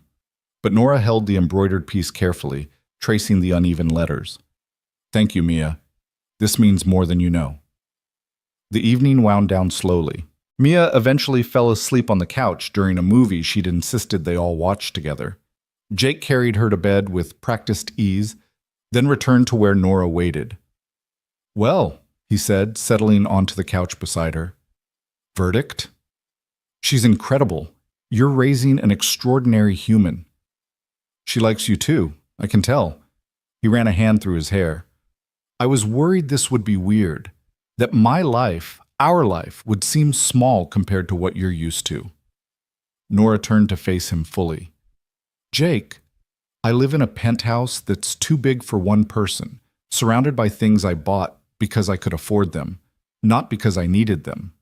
I go to board meetings and charity galas and industry events where everyone performs being happy.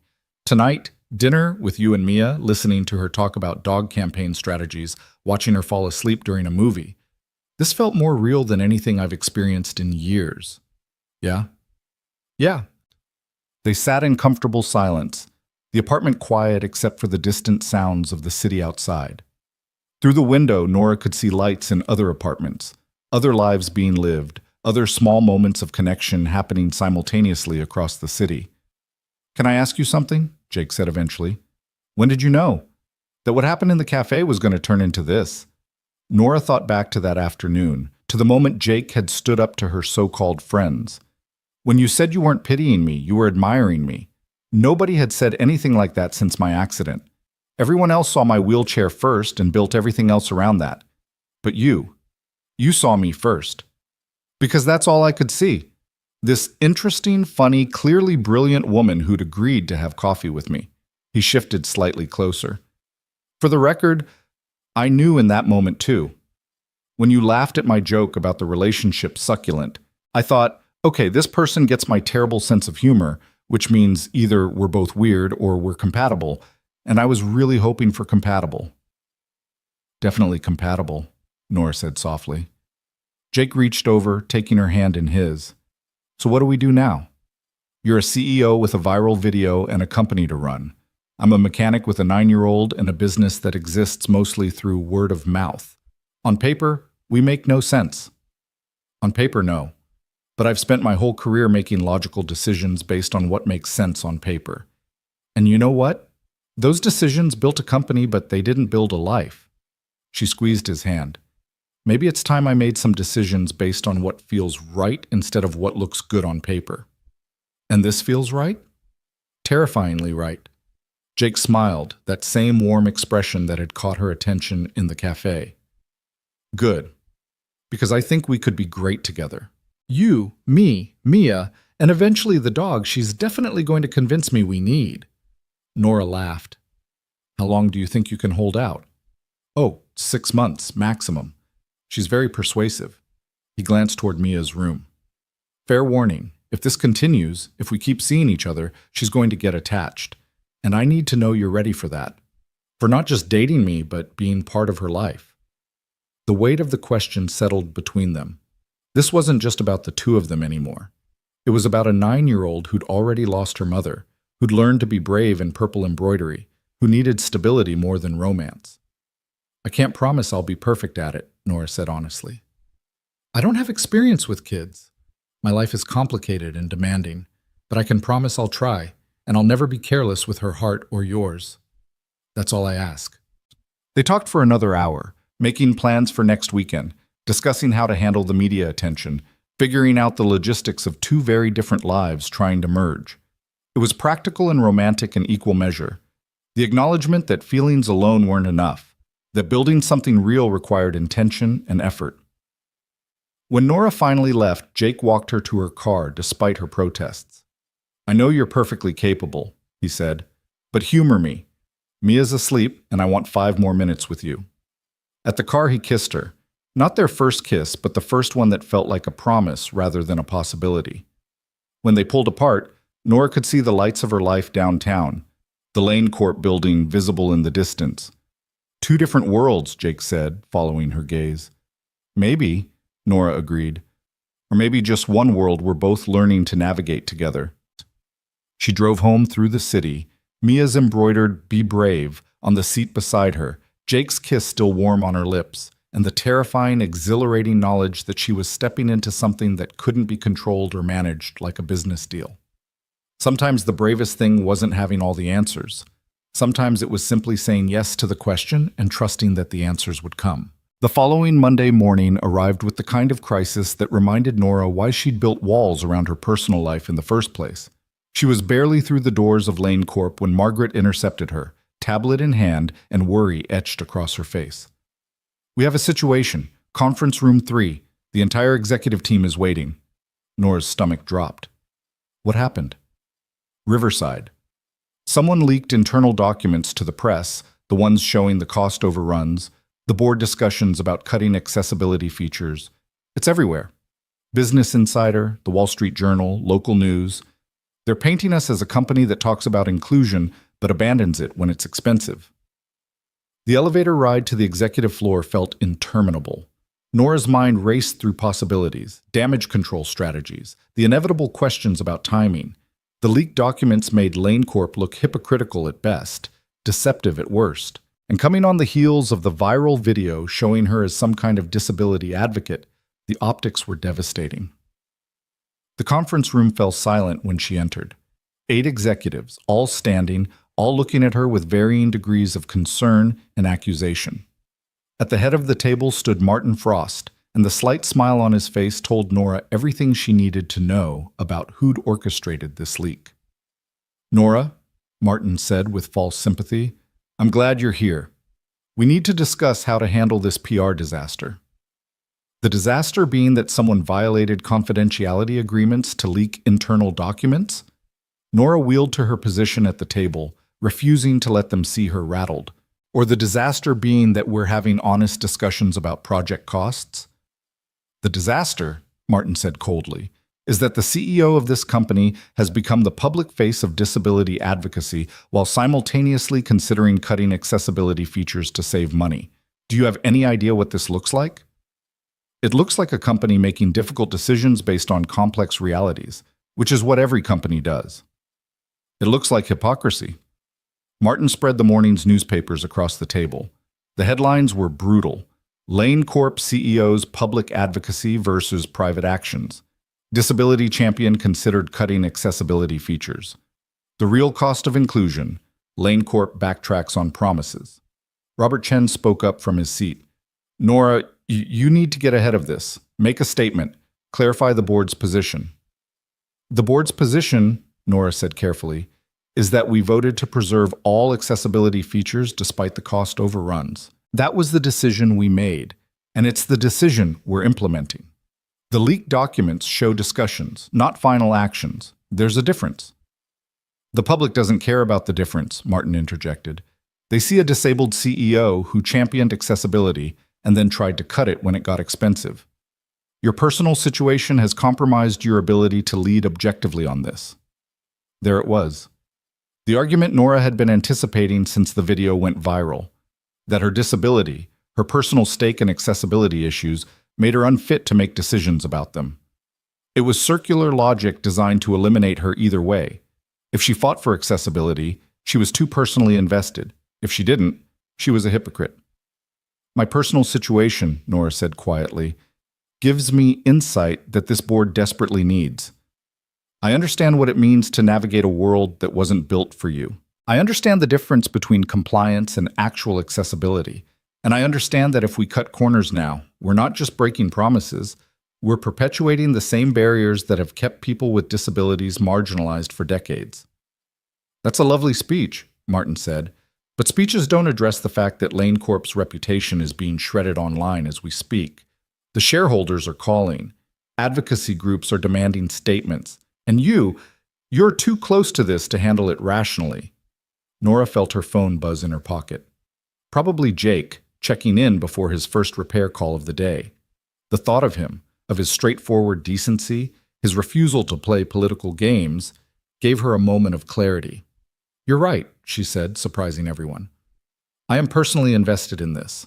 After my accident, I spent 6 months in a rehabilitation facility that claimed to be accessible but wasn't. Doorways too narrow for my wheelchair. Bathrooms I couldn't use independently. Elevators that broke down constantly, leaving me stranded. I learned that compliant doesn't mean accessible, and that compromising on these features means compromising real people's ability to live independently." She leaned forward, making eye contact with each board member. "So yes, I'm personally invested, and that's exactly why I'm the right person to lead this project. Not despite my disability, but because of it. Because I know what we're really building at Riverside. Not just housing, but possibility. Independence. Dignity. Things you can't put a price on, though this board seems determined to try." "This is exactly what I'm talking about," Martin said, appealing to the other executives. "She's making this emotional instead of practical. We need leadership that can separate personal feelings from business decisions. Like you're separating your personal agenda from Lane Corp's best interests?" Nora asked coolly. "Let's be honest about what this is, Martin. You've been looking for a reason to challenge my leadership since I took over. The leaked documents, this emergency meeting, the carefully orchestrated outrage. This isn't about Riverside or accessibility. This is about you wanting my position." The room went completely silent. Even Martin seemed momentarily thrown by the direct accusation. "That's a serious claim," he said finally. "It's an accurate claim. And everyone in this room knows it." Nora turned to the other executives. "I'm not going to play political games while Riverside hangs in the balance. Here's what's going to happen. We're moving forward with the project exactly as approved by the board vote. We're issuing a statement clarifying that the leaked documents show internal discussions, not final decisions, and that Lane Corp remains committed to meaningful accessibility in all our developments. And we're conducting an investigation into who violated confidentiality agreements by leaking those documents." "You can't," Martin started. "I can, and I am. This is still my company, Martin. And unless you'd like to call for a formal vote of no confidence, I suggest you remember that." She'd thrown down the gauntlet.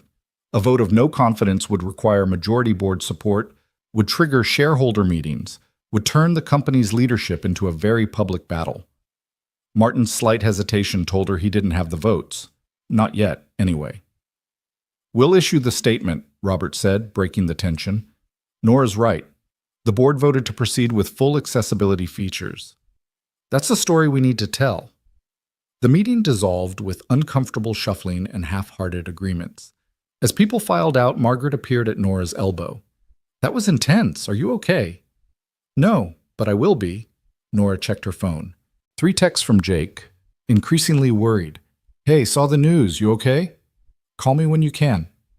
Mia says to tell you she believes in you. Also, I believe in you. Just wanted you to know." The simple messages sent from whatever job site Jake was working cut through the political maneuvering and corporate warfare like a knife through fog. He believed in her. His 9-year-old daughter believed in her. It shouldn't have mattered as much as it did, but somehow it mattered more than any board vote. "I need an hour," Nora told Margaret. "Tell everyone I'm unavailable unless the building's on fire." She wheeled into her office and closed the door, then called Jake. He answered on the first ring. Hey, I'm here. What do you need? Not, are you okay? Not what happened? Just, what do you need? The directness of it made her throat tight. I need to hear about something normal. Tell me about your morning, please. Okay, I'm currently in a crawl space that smells like wet dog and regret, trying to figure out why this person's pipes sound like an angry whale. Mia packed me a lunch this morning that consists of 3 cookies and a juice box, because apparently she thinks I'm 7. And I may have accidentally told a client that their plumbing was having an existential crisis, which I don't think they found as funny as I did. Despite everything, Nora laughed. An existential crisis? The pipes literally didn't know which way the water should flow. It seemed appropriate. His voice softened. But seriously, are you okay? Those articles were brutal. Someone leaked internal documents to make me look like a hypocrite. And they succeeded, at least in the court of public opinion. The court of public opinion is full of people who've never made a difficult decision in their lives. Don't let them define you. He paused. For what it's worth, everyone I've talked to today, and I mean everyone, from clients to the guy at the coffee shop, they all said the same thing. That you're doing something important with Riverside, that it matters. It does matter, but Martin Frost and half my board think I'm too emotionally compromised to lead it. Because you actually care? That's the dumbest thing I've ever heard. And I once had a client insist that crystals would fix their electrical wiring. That surprised another laugh out of her. Crystals? She was very committed to the idea. I had to gently explain that crystals, while lovely, do not conduct electricity in a useful way for residential purposes. They talked for 20 more minutes about nothing consequential. Mia's latest school drama, Jake's ongoing battle with a particularly stubborn furnace, the stray cat that had apparently fully adopted his work truck. It was exactly what Nora needed, a reminder that her entire world wasn't contained within Lane Corp's walls, that there were people living full lives without caring about board politics or leaked documents. I should let you get back to work, Jake said eventually. But Nora, whatever happens with this Riverside thing, with your board, with all of it, you're doing the right thing. Don't let them convince you otherwise. After they hung up, Nora sat in the quiet of her office, gathering strength for what came next. Margaret buzzed. The press is requesting comments. Advocacy groups want meetings. And Nora, there's someone here to see you. She says it's important. Who? Brittany Chen, from the cafe. Of all the people Nora expected to see today, Brittany was near the bottom of the list, but curiosity won out over irritation. Send her in. Brittany entered looking nothing like the polished woman from the cafe. Her hair was pulled back in a messy ponytail, her makeup minimal, her expression genuinely remorseful. She stopped several feet from Nora's desk, as if afraid to come closer. I know I have no right to be here, Brittany started. After what we did, after everything, but I saw the news this morning, and I had to tell you something. Nora waited, saying nothing. The leaked documents. That was Marcus. He's been bragging about it to people we know, about how he's exposing your hypocrisy or whatever. He thinks he's doing some kind of public service, but really he's just being cruel, again, like he was at the cafe. Why are you telling me this? Brittany finally met her eyes. Because what we did to you was wrong. Setting up that date, filming it, hoping you'd be humiliated. It was awful, and I've felt sick about it every day since. When that video went viral and people started calling us out online, I thought maybe that was punishment enough. But then Marcus doubled down. He found those documents somehow and leaked them because he was angry that you ended up looking good in the video while we looked like terrible people. You looked like terrible people because you were being terrible people, Nora said flatly. I know, and I can't undo what we did, but I can give you this. Brittany pulled out her phone, showing a text thread. Marcus coordinating the leak with someone at Lane Corp. I don't know who, but these messages prove he was behind it. Maybe that helps somehow. I don't know. I couldn't stay silent anymore. Nora studied the messages. They were damning. Clear evidence of Marcus working with someone inside Lane Corp to obtain and distribute confidential documents. With this, she could pursue legal action, could prove the leak was malicious rather than journalistic. Why would you betray Marcus like this? Brittany's laugh was bitter. Because watching that video, watching how Jake defended you, How he saw your worth immediately while we were busy being cruel. It made me realize what kind of person I'd become.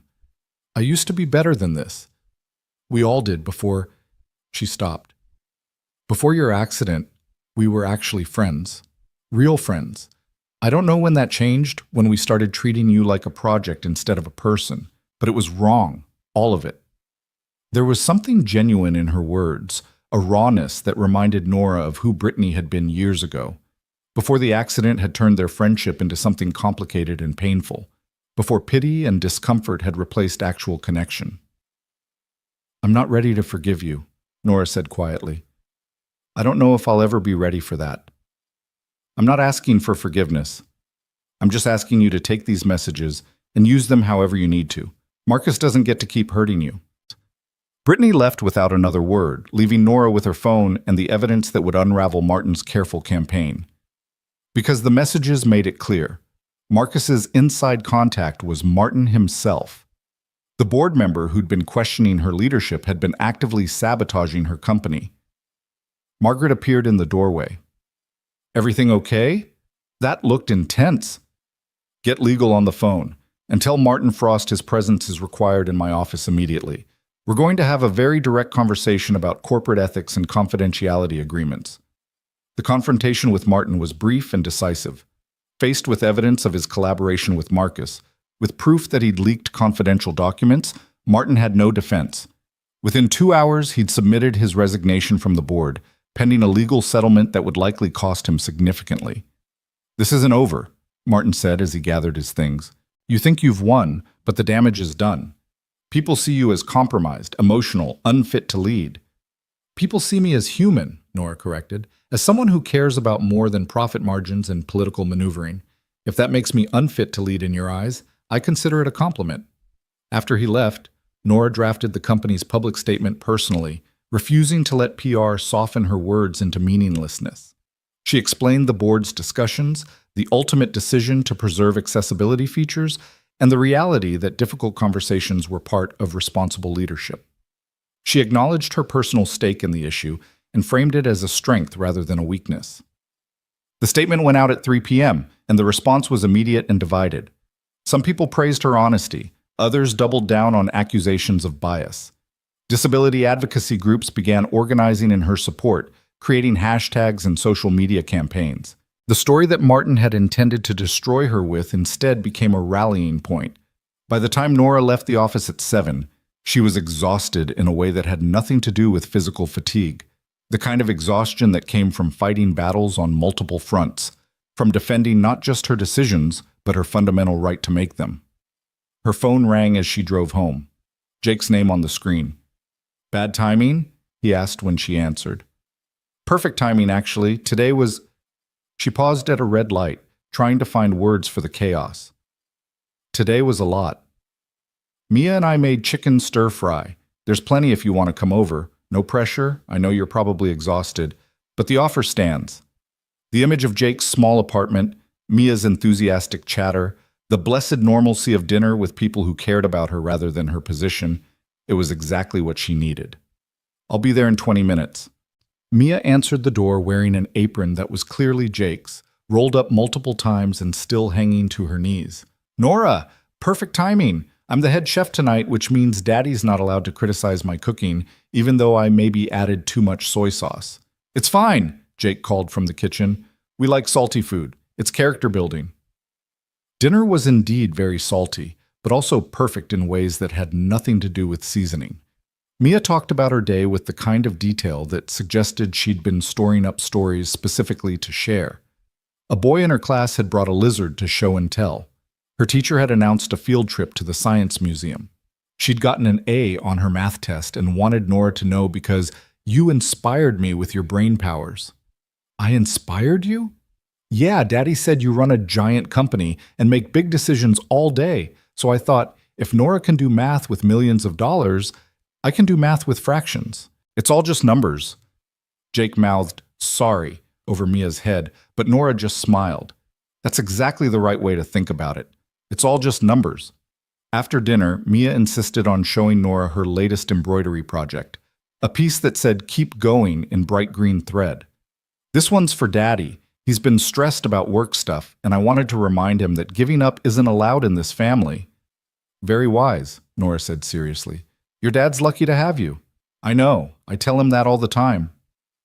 Once Mia was in bed, Jake and Nora moved to the small balcony off the living room.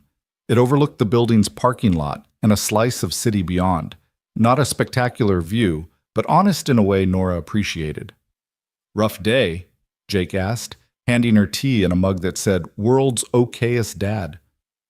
One of the worst in recent memory. A board member leaked confidential documents trying to make me look like a hypocrite. I had to force his resignation. The press is having a field day, and half the internet thinks I'm either a hero or a fraud, with very little middle ground. Which one are you? Neither. Both. I don't know anymore. Nora wrapped her hands around the mug. I spent 3 years building walls around my personal life because I knew exactly this would happen. That being public, being visible, would open me up to attacks I couldn't control. And then I met you, and all those walls came down, and now you're wondering if maybe the walls were protecting you for a reason. Yeah. Jake was quiet for a moment, staring out at the parking lot. After Sarah died, I did the same thing. Built walls, kept everyone at a distance. Told myself it was to protect Mia, but really it was to protect me. Because if I didn't let anyone in, they couldn't leave. They couldn't hurt us again. What changed? Mia did. She's 9 years old and she has a better understanding of emotional health than I do.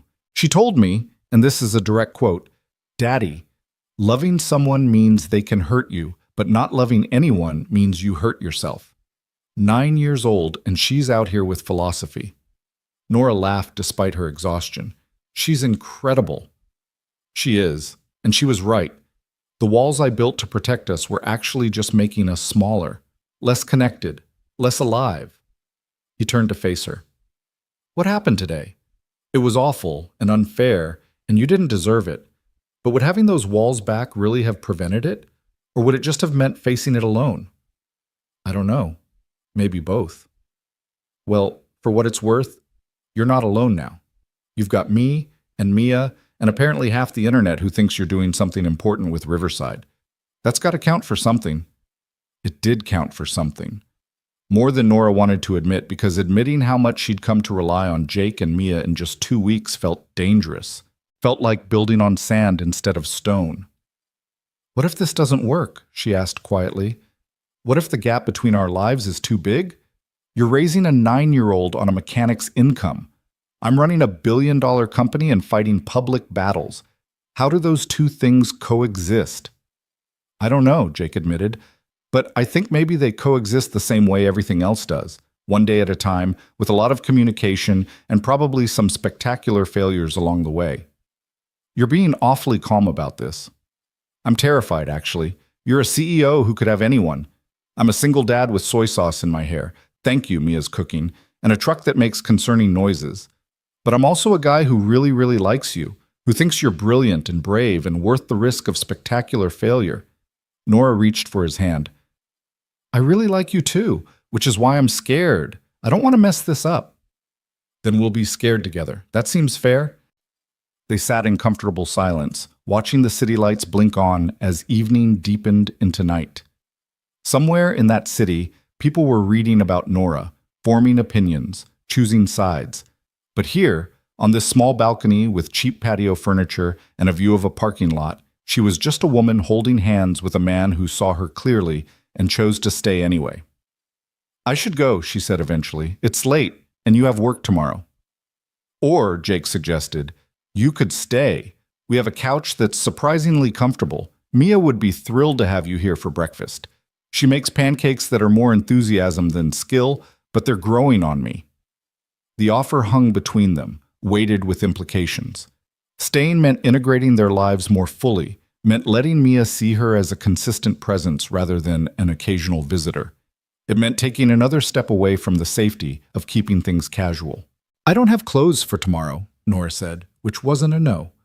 I have a washing machine and Mia has about 17 t-shirts she'd be happy to lend you. Fair warning, they all have either glitter or inspirational sayings. Glitter and inspirational sayings. That's quite a combination. Welcome to life with a 9-year-old. Nora found herself smiling. Okay, I'll stay, but I need to be up early. I have a breakfast meeting with the Riverside architects. I'll make coffee. It's possibly my only domestic skill that Mia hasn't surpassed. They went back inside to find Mia sneaking back toward her bedroom, clearly having been eavesdropping. I heard nothing, she announced unconvincingly. But if Nora's staying, she can use my purple toothbrush. It's new. Mia, you're supposed to be asleep, Jake said with practiced parental exasperation. I was asleep. Then I woke up because I heard voices and I wanted to make sure nobody was being murdered. That's responsible listening. That's eavesdropping. Responsible eavesdropping, Mia grinned at Nora. Are you really staying?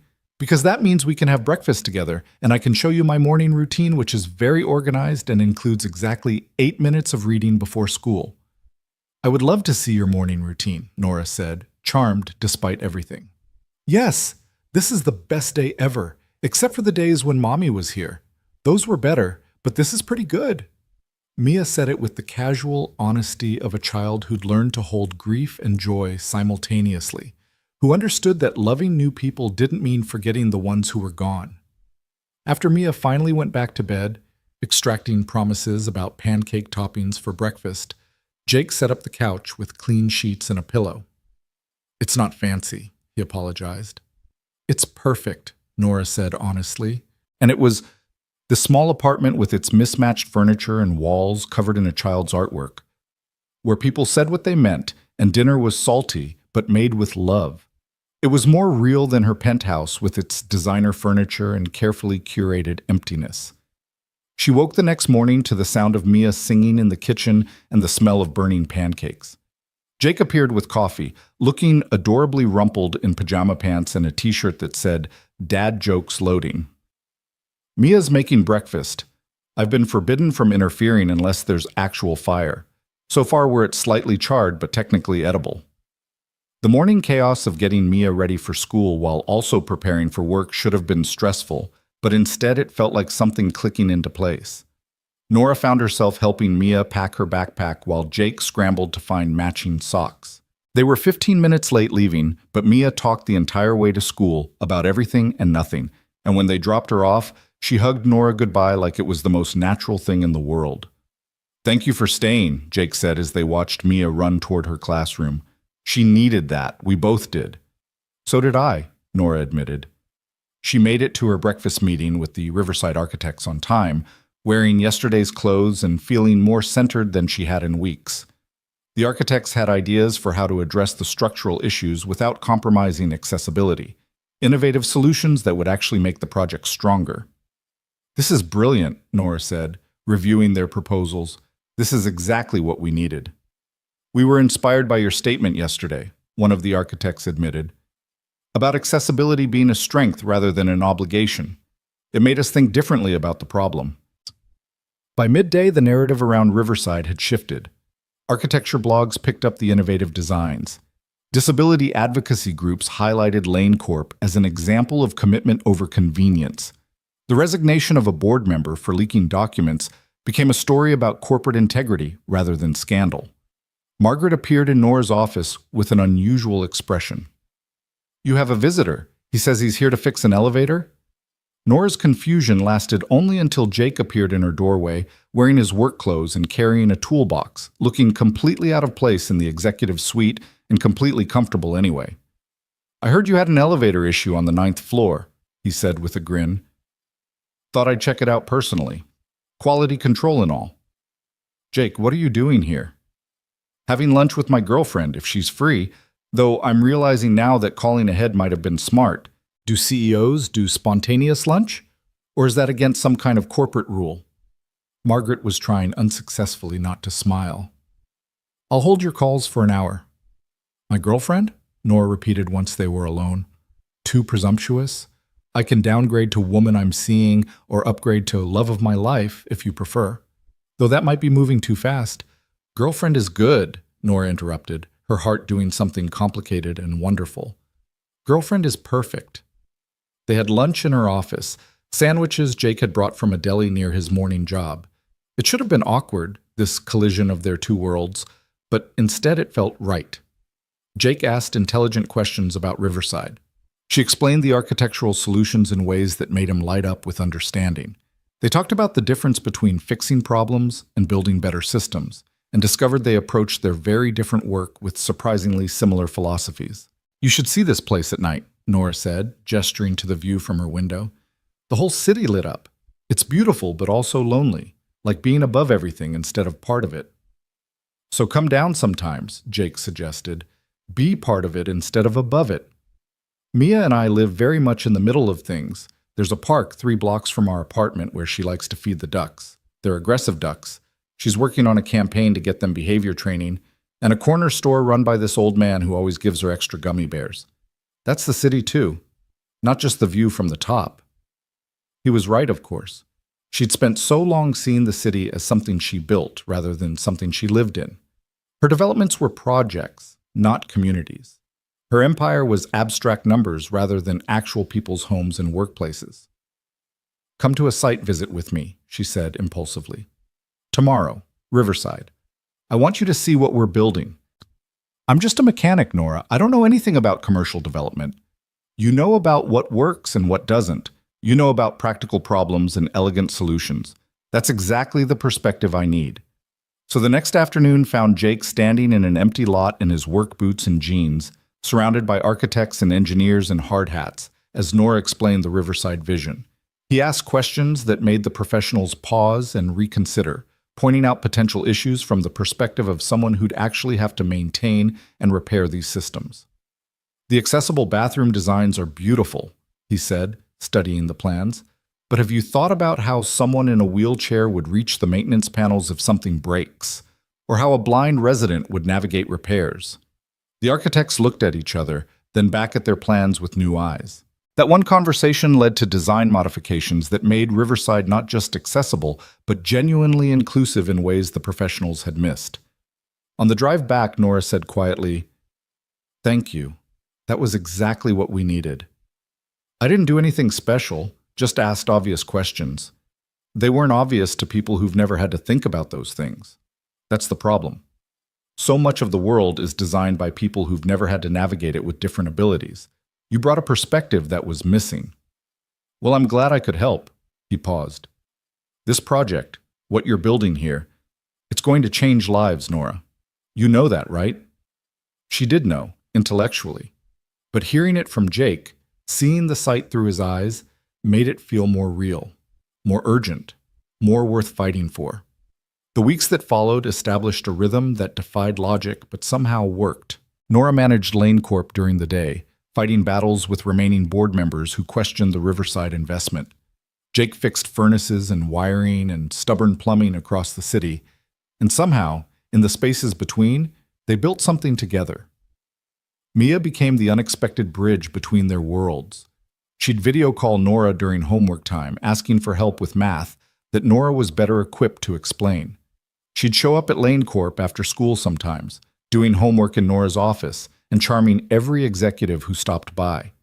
She treated Nora's wheelchair as completely unremarkable, sometimes using it as a chair herself when Nora transferred to the couch, completely at ease with the reality of disability in ways many adults never mastered. "You're good for him," Mia said one afternoon, matter-of-fact as always. They were alone in Nora's office, Jake having run downstairs to check on an elevator repair. "Daddy smiles more now. Real smiles, not the ones he does when he's trying to pretend everything's okay." "He's good for me too," Nora admitted. "Both of you are?" "Good. Because I like you, and it would be awkward if we didn't keep you." Mia said it casually, but her eyes were serious. "When Mommy died, I thought maybe we'd always be sad. But Daddy says people can be sad and happy at the same time. Like we miss Mommy, but we can still love other people. That's allowed." The simple wisdom of it made Nora's chest tight.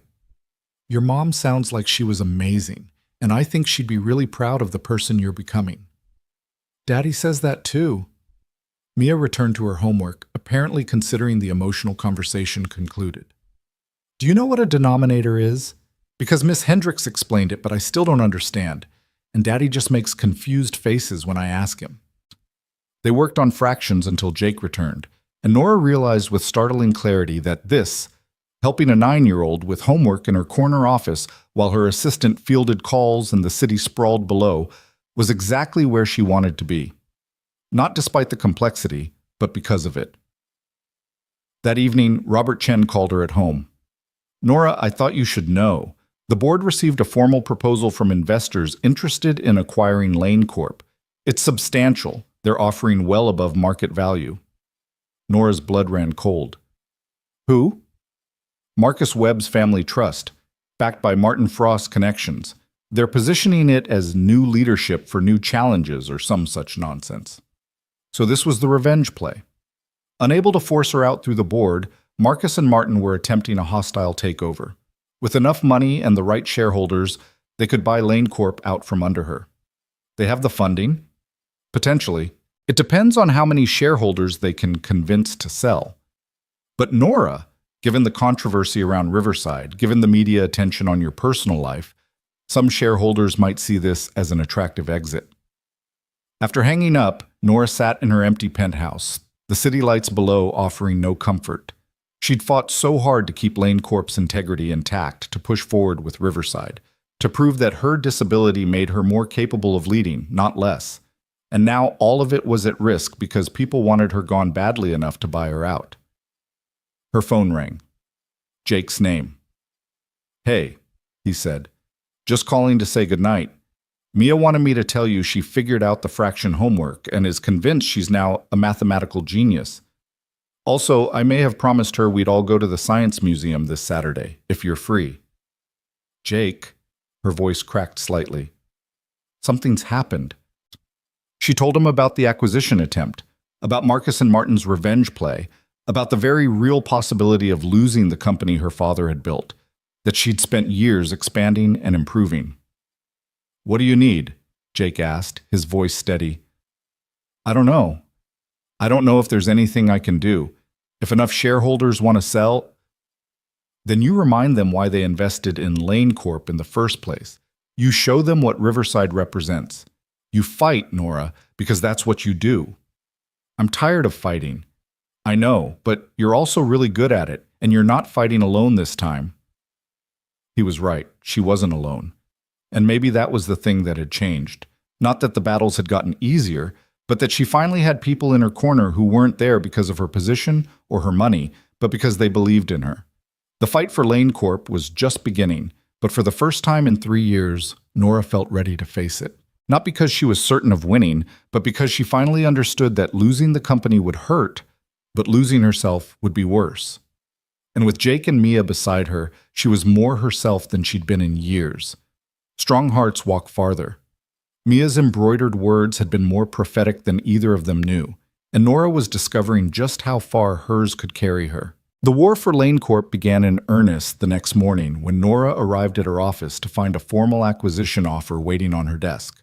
The numbers were staggering. Marcus and Martin had assembled backing from 3 major investment firms, offering shareholders a premium that would be difficult to refuse.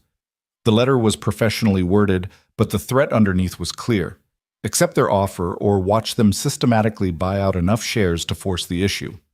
Margaret appeared with coffee and a grim expression. "The financial press already has the story. Someone leaked it overnight." Of course they did. Nora scanned the offer again, her mind racing through options. She owned 40% of Lane Corp, substantial, but not enough to prevent a takeover if other major shareholders decided to sell. "Get me a meeting with every board member who voted to support Riverside, and contact our major shareholders. I want to talk to each of them personally before Marcus and Martin do." "Nora, there are over 50 major shareholders. Then I'd better start now." What followed were 3 of the most exhausting weeks of Nora's life. She spent 12-hour days calling shareholders, meeting with board members, making presentations about Lane Corp's vision and the value of staying independent. Some conversations went well. Longtime investors who believed in the company's direction, who saw Riverside as innovative rather than risky. Others went poorly. Shareholders who saw Marcus's offer as a chance to cash out with significant profit, who didn't care about company vision as long as their returns were healthy. Through it all, Jake and Mia became her anchor to reality. Jake would show up at her office late at night with food he'd made or picked up, refusing to let her work through dinner. Mia would video call with updates about school and Questions about whether Nora had remembered to eat lunch, Functioning as a 9-year-old accountability partner with surprising effectiveness. You look tired, Mia observed one evening via video, her face scrunched in concern. Daddy says you're working too much, and I agree. Working too much is bad for your brain. Your dad is very wise, Nora said, rubbing her eyes, but sometimes there are things that need extra work. But not at the expense of your health, Jake's voice came from off-screen. Tell her, Mia. Not at the expense of your health, Mia repeated dutifully. Also, we miss you. It's been 3 days since we saw you in person, and that's too long. Daddy won't admit it, but he keeps checking his phone to see if you've texted. Mia! Jake's protest was audible. It's true. You check it like every 5 minutes. It's actually kind of sad. Despite her exhaustion, Nora laughed. Tell your dad I miss him too. And I miss you. This weekend, I promise. We'll do something fun. The Science Museum. You promised. The Science Museum it is. But that weekend brought a new crisis. One of Lane Corp's largest shareholders, a retirement fund that owned 15% of the company, announced they were accepting Marcus's offer. The news sent shockwaves through the business community and gave Marcus exactly the momentum he needed. Other shareholders started calling, asking whether Nora had a counter strategy, whether staying with Lane Corp was still the smart investment. Saturday morning, instead of the Science Museum, Nora was in an emergency board meeting. Robert Chen had called it, gathering the remaining loyal board members to discuss options. We need to make a counteroffer, Robert said bluntly. Something that gives shareholders a reason to stay beyond company loyalty. With what capital? Another board member asked. We've invested heavily in Riverside. Our cash reserves are committed. Then we find investors who believe in our vision. We create an employee stock ownership plan. We get creative. Robert looked at Nora. But ultimately, this decision is yours. You're still CEO. What do you want to do? What did she want to do? Fight until Lane Corp was financially damaged from the battle? Or accept defeat, take Marcus's offer, walk away with her wealth intact but her vision compromised? Her phone buzzed. A text from Jake. Mia's disappointed about the museum, but she understands. We're making a blanket fort and having a movie day if you want to join after your meeting. No pressure. Then another text, this one from Mia herself. Daddy helped me spell this. We believe in you. Strong hearts, remember? Nora looked up at the board members waiting for her decision. We fight, not with a counteroffer that drains our resources, but with proof that Lane Corp under current leadership is worth more than Marcus's acquisition. We accelerate Riverside, move up the timeline, show tangible progress. We leverage the media attention I've been getting, positive and negative, to highlight what makes this company different. That's a significant gamble, one board member said carefully. If Riverside encounters any more setbacks, then we handle them. But I'm not surrendering my father's company to people who leaked documents and orchestrated a hostile takeover out of spite. We prove we're worth believing in. The vote was unanimous. By the time Nora left the office, it was 3 p.m. and she was running on coffee and determination.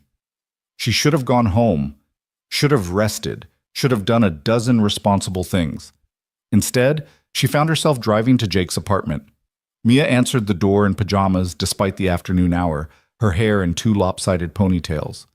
Nora, you came! We're building a blanket fort, but it keeps falling down because Daddy's not good at engineering. I heard that, Jake called from inside. And for the record, this blanket fort is a triumph of creative problem solving. Nora wheeled inside to find the living room transformed into a chaotic maze of blankets draped over furniture, held up by a combination of books, broom handles, and what appeared to be pure optimism. Jake emerged from under a particularly precarious section, his hair sticking up at odd angles. Welcome to Fort Awesome, he said with a grin. Please excuse the structural deficiencies. The chief engineer is 9, and the assistant engineer is better with electrical wiring than fabric architecture. It's perfect, Nora said, and meant it. After hours of corporate warfare and strategic planning, this ridiculous blanket fort felt like exactly what she needed. Did you win? Mia asked, settling on the floor next to Nora's wheelchair. The meeting thing? Did you beat the bad guys? I don't know yet. We have a plan, but whether it works, that's going to take time. Daddy says patience is hard but important. Also, that good things take longer than bad things, because doing stuff right is harder than doing stuff wrong. Mia paused. I'm paraphrasing. He said it with more words. Jake sat down on the couch, studying Nora's face. You look exhausted. When's the last time you slept?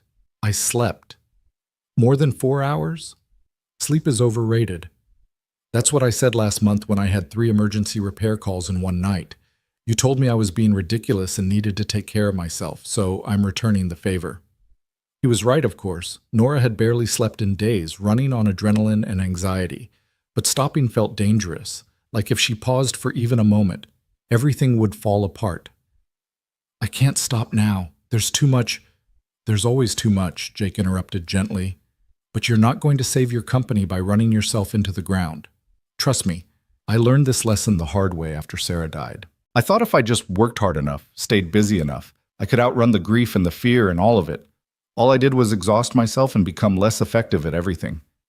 Mia nodded seriously. It's true. He made very bad macaroni during that time. Like, really bad. We're talking inedible. My macaroni wasn't that bad, Jake protested. Daddy, you forgot to add water. It was pasta-shaped rocks. Despite everything, Nora laughed. The image of Jake serving his daughter rocks for dinner, both of them trying to navigate grief in daily life, was both heartbreaking and somehow reassuring. They'd survived that. They'd figured it out. Maybe she could figure this out too.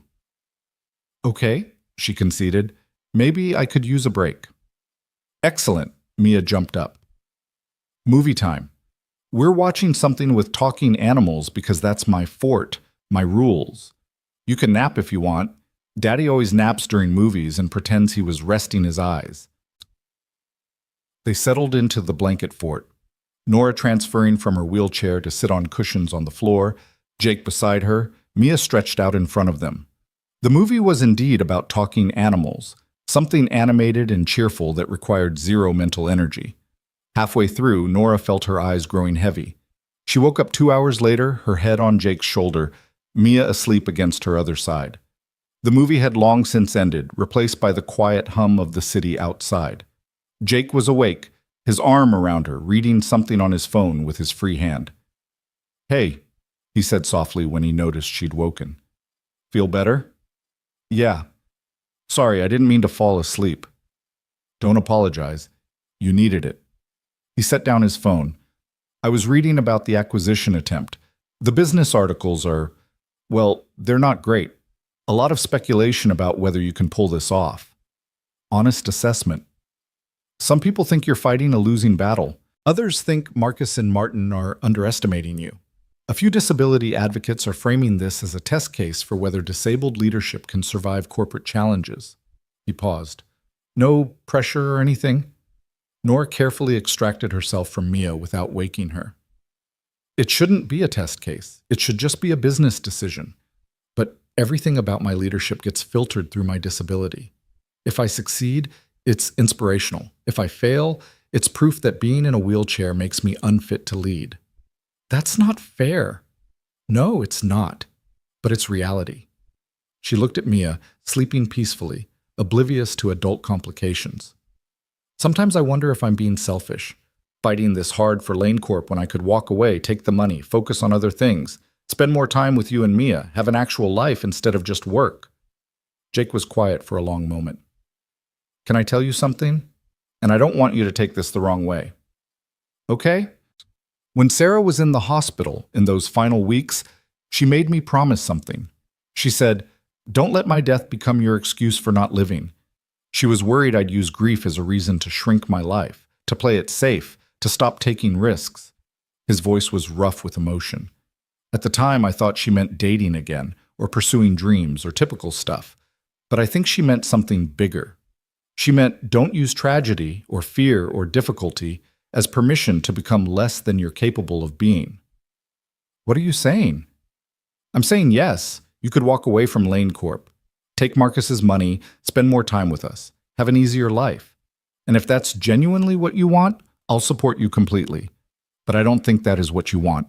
I think you want to fight for Riverside, for the kind of company Lane Corp could be under your leadership, for proving that your way of doing business with integrity and innovation and genuine care for accessibility is not just viable but valuable. But what if I fail? Then you fail, but at least you'll have tried. At least you won't spend the rest of your life wondering what would have happened if you'd fought harder. He took her hand. Mia and I will still be here either way. Win or lose, you're not going to lose us. That's not conditional on your success. The certainty in his voice made Nora's throat tight. She'd spent so long being valued for her achievements, her position, her company's performance. The idea that someone would stick around regardless, that Jake and Mia's affection wasn't tied to her winning this battle, was almost harder to accept than the acquisition threat. I'm not used to that, she admitted quietly. Unconditional anything. We'll get used to it. Because Mia's already planning your birthday party in 6 months. She asked me when it was last week, and I'm pretty sure she's decided you're permanent. So unless you're planning to break a 9-year-old's heart, you're stuck with us. I can think of worse fates. They talked quietly for another hour, Nora explaining her strategy for Riverside, Jake offering the perspective of someone completely outside the corporate world. His questions were practical, about timelines and community impact, and whether the designs would actually work for real people. They were exactly the questions she needed to be asking. Sunday morning, Nora woke in Jake's apartment. She'd stayed in Mia's room while Mia bunked with Jake, to the sound of breakfast chaos and Mia's off-key singing. She joined them to find pancakes in progress, only slightly burned this time. "Success!" Mia announced. "I'm getting better. Daddy says by the time I'm 10, I'll be a master chef." "I said you'd be better at not setting off the smoke alarm," Jake corrected. "Master chef might be optimistic."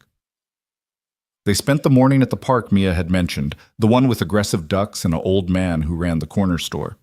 Nora found herself relaxed in a way she rarely allowed, watching Mia chase ducks while Jake sat beside her on a bench, their hands linked.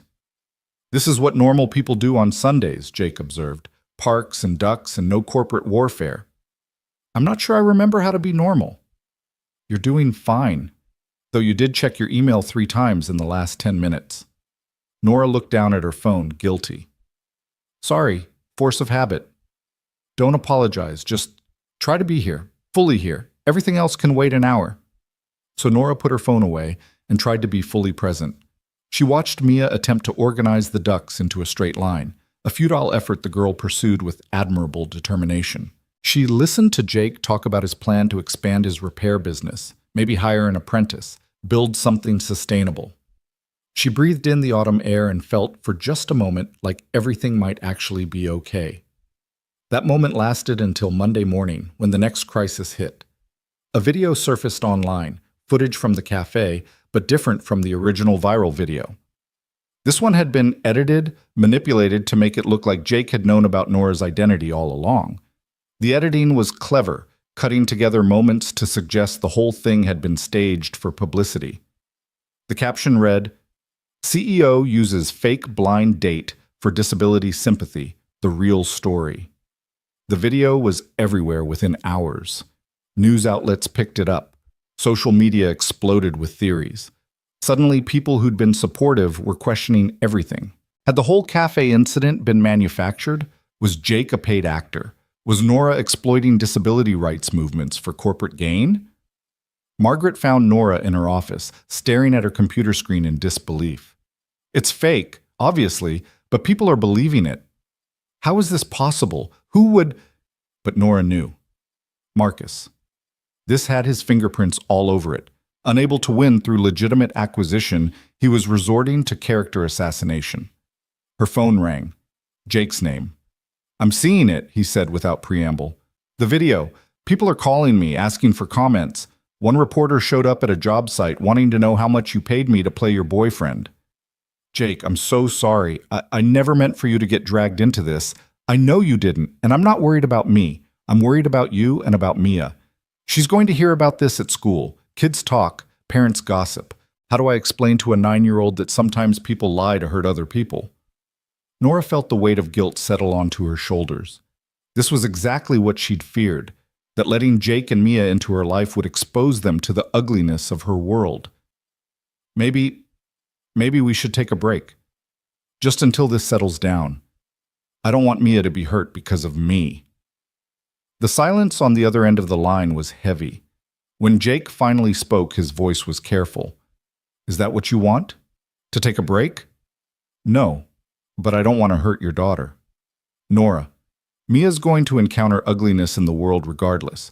That's part of growing up, unfortunately. But running away from someone she cares about because things got difficult? That would hurt her more than any gossip. He paused. Unless you genuinely want distance, then that's different. But if you're suggesting a break because you think you're protecting us, that's not your call to make alone. He was right. Nora realized she'd been making the same mistake she always made, assuming she had to handle everything alone, that protecting people meant pushing them away rather than letting them stand beside her. I don't want distance, she admitted. I'm just scared. This is getting uglier than I anticipated. Then we deal with it together. Mia's tougher than you think. So am I. We've survived worse than some internet trolls and manipulated videos. That afternoon, Nora did something she'd never done before. She held a press conference, not to address business matters, but to address the video directly. Sitting, in front of dozens of reporters, she told the truth simply and clearly. The video circulating online is manipulated. Jake Turner and I met on a blind date arranged by people I thought were friends. We didn't know each other beforehand. What happened at that cafe was real, both the cruelty of the setup and the kindness Jake showed in response. Everything since then has been real too. I'm not going to dissect my personal life for public consumption, but I will say this. The people trying to discredit me are the same people attempting a hostile takeover of my company. This character assassination is part of a larger pattern of trying to remove me from leadership. I'm not going anywhere. The questions that followed were brutal, invasive, exactly what she'd expected. But Nora answered them with the same directness she'd brought to business decisions, refusing to be defensive or apologetic. Afterwards, Robert Chen pulled her aside. That was risky. Personal press conferences rarely end well. I'm tired of letting other people control the narrative. Let them see me defending myself and the people I care about. If that's risky, so be it. The press conference did exactly what she'd hoped. It shifted the conversation from speculation to fact. Tech experts analyzed the edited video and confirmed the manipulation. Journalists who'd been skeptical started questioning Marcus's tactics. And crucially, several major shareholders called to express their support, disturbed by the increasingly nasty campaign against her. But the real turning point came from an unexpected source. 3 days after her press conference, disability advocacy organizations across the country issued a joint statement. They'd been watching the acquisition battle, had analyzed both Lane Corp's track record on accessibility and Marcus Webb's history with disability issues. Their statement was unequivocal. Lane Corp, under Nora's leadership, represented meaningful progress on accessibility, while Marcus's business history showed consistent disregard for disability rights. They urged shareholders to reject the acquisition and called on the business community to recognize disability leadership as a strength rather than a liability. The statement was picked up by major news outlets. Prominent disabled activists went on television to discuss Nora's leadership. Viral social media threads highlighted the difference between performative inclusion and genuine accessibility in corporate culture. Within 48 hours, public opinion had shifted dramatically. Margaret appeared in Nora's office with actual good news for the first time in weeks. 3 major shareholders just called. They're rejecting Marcus's offer. They said, and I quote, "We'd rather invest in vision than vindictiveness." Nora felt something unclench in her chest. 3? 3. Which, combined with your shares and Robert's block, gives us controlling interest. Marcus can keep trying, but unless he finds significantly more backing, the hostile takeover is effectively dead. For the first time since this battle began, Nora let herself believe she might actually win. Not just survive, but win. Keep Lane Corp. Push forward with Riverside. Prove that her way of leading was not just viable, but valuable. She called Jake immediately. We might have done it. We might have actually done it. That's amazing. See, I told you, strong hearts walk farther. Is Mia there? I want to tell her too. She's at school, but she's going to be thrilled. She's been very stressed about this in her 9-year-old way. She made you a support embroidery that says, "Winners never quit," but was worried about giving it to you in case you thought she was being presumptuous about the outcome. Tell her I want that embroidery immediately, And tell her, Nora paused, emotion suddenly catching in her throat. Tell her thank you for believing in me, both of you. I couldn't have done this without that. You could have, but we're glad you didn't have to. The final board meeting happened on a Friday afternoon. Marcus had requested permission to address the board one last time, a formality Nora couldn't refuse without seeming petty. She sat at the head of the table, Robert on her right, other loyal board members arrayed around her, and waited. Marcus entered with Martin at his side, both men wearing expressions that suggested they knew they'd lost but weren't ready to admit it. The presentation Marcus made was polished, professional, full of statistics about shareholder value and market position and growth potential under new leadership. When he finished, the room was silent. Then Nora spoke. That was an impressive presentation, Marcus. Professional, well-researched, exactly the kind of pitch that works in most boardrooms. But this isn't most boardrooms. This is Lane Corp, a company built by my father on principles that go beyond profit margins. Yes, we care about shareholder value, but we also care about community impact, about innovation that serves people rather than just enriching investors, about building things that last because they matter. She pulled up her own presentation, images of Riverside, testimonials from disability advocates, projections showing long-term value of accessible design. You asked shareholders to choose between vision and vindictiveness. They chose vision. You tried to paint me as too personally invested to lead objectively. They recognized that personal investment makes me more qualified, not less. You attempted to destroy my credibility with manipulated videos and character assassination. All you did was prove that your way of doing business, cutting corners, exploiting vulnerabilities, prioritizing short-term gain over long-term integrity, is exactly what Lane Corp stands against. Marcus's jaw tightened. This isn't over. Actually, it is. You don't have the shares, you don't have the support, and you don't have the moral authority to challenge Lane Corp's direction. Nora leaned forward. Here's what's going to happen now. You're going to withdraw your acquisition offer. You're going to issue a statement acknowledging that the edited video was created by parties associated with your campaign, and you're going to leave Lane Corp alone. In exchange, I won't pursue legal action for the document leak, the defamation, or the corporate espionage. That's, you can't, I can, and I am. You lost, Marcus. Accept it with whatever dignity you have left. The meeting ended with Marcus and Martin retreating, defeated. The remaining board members congratulated Nora, relief evident in their faces.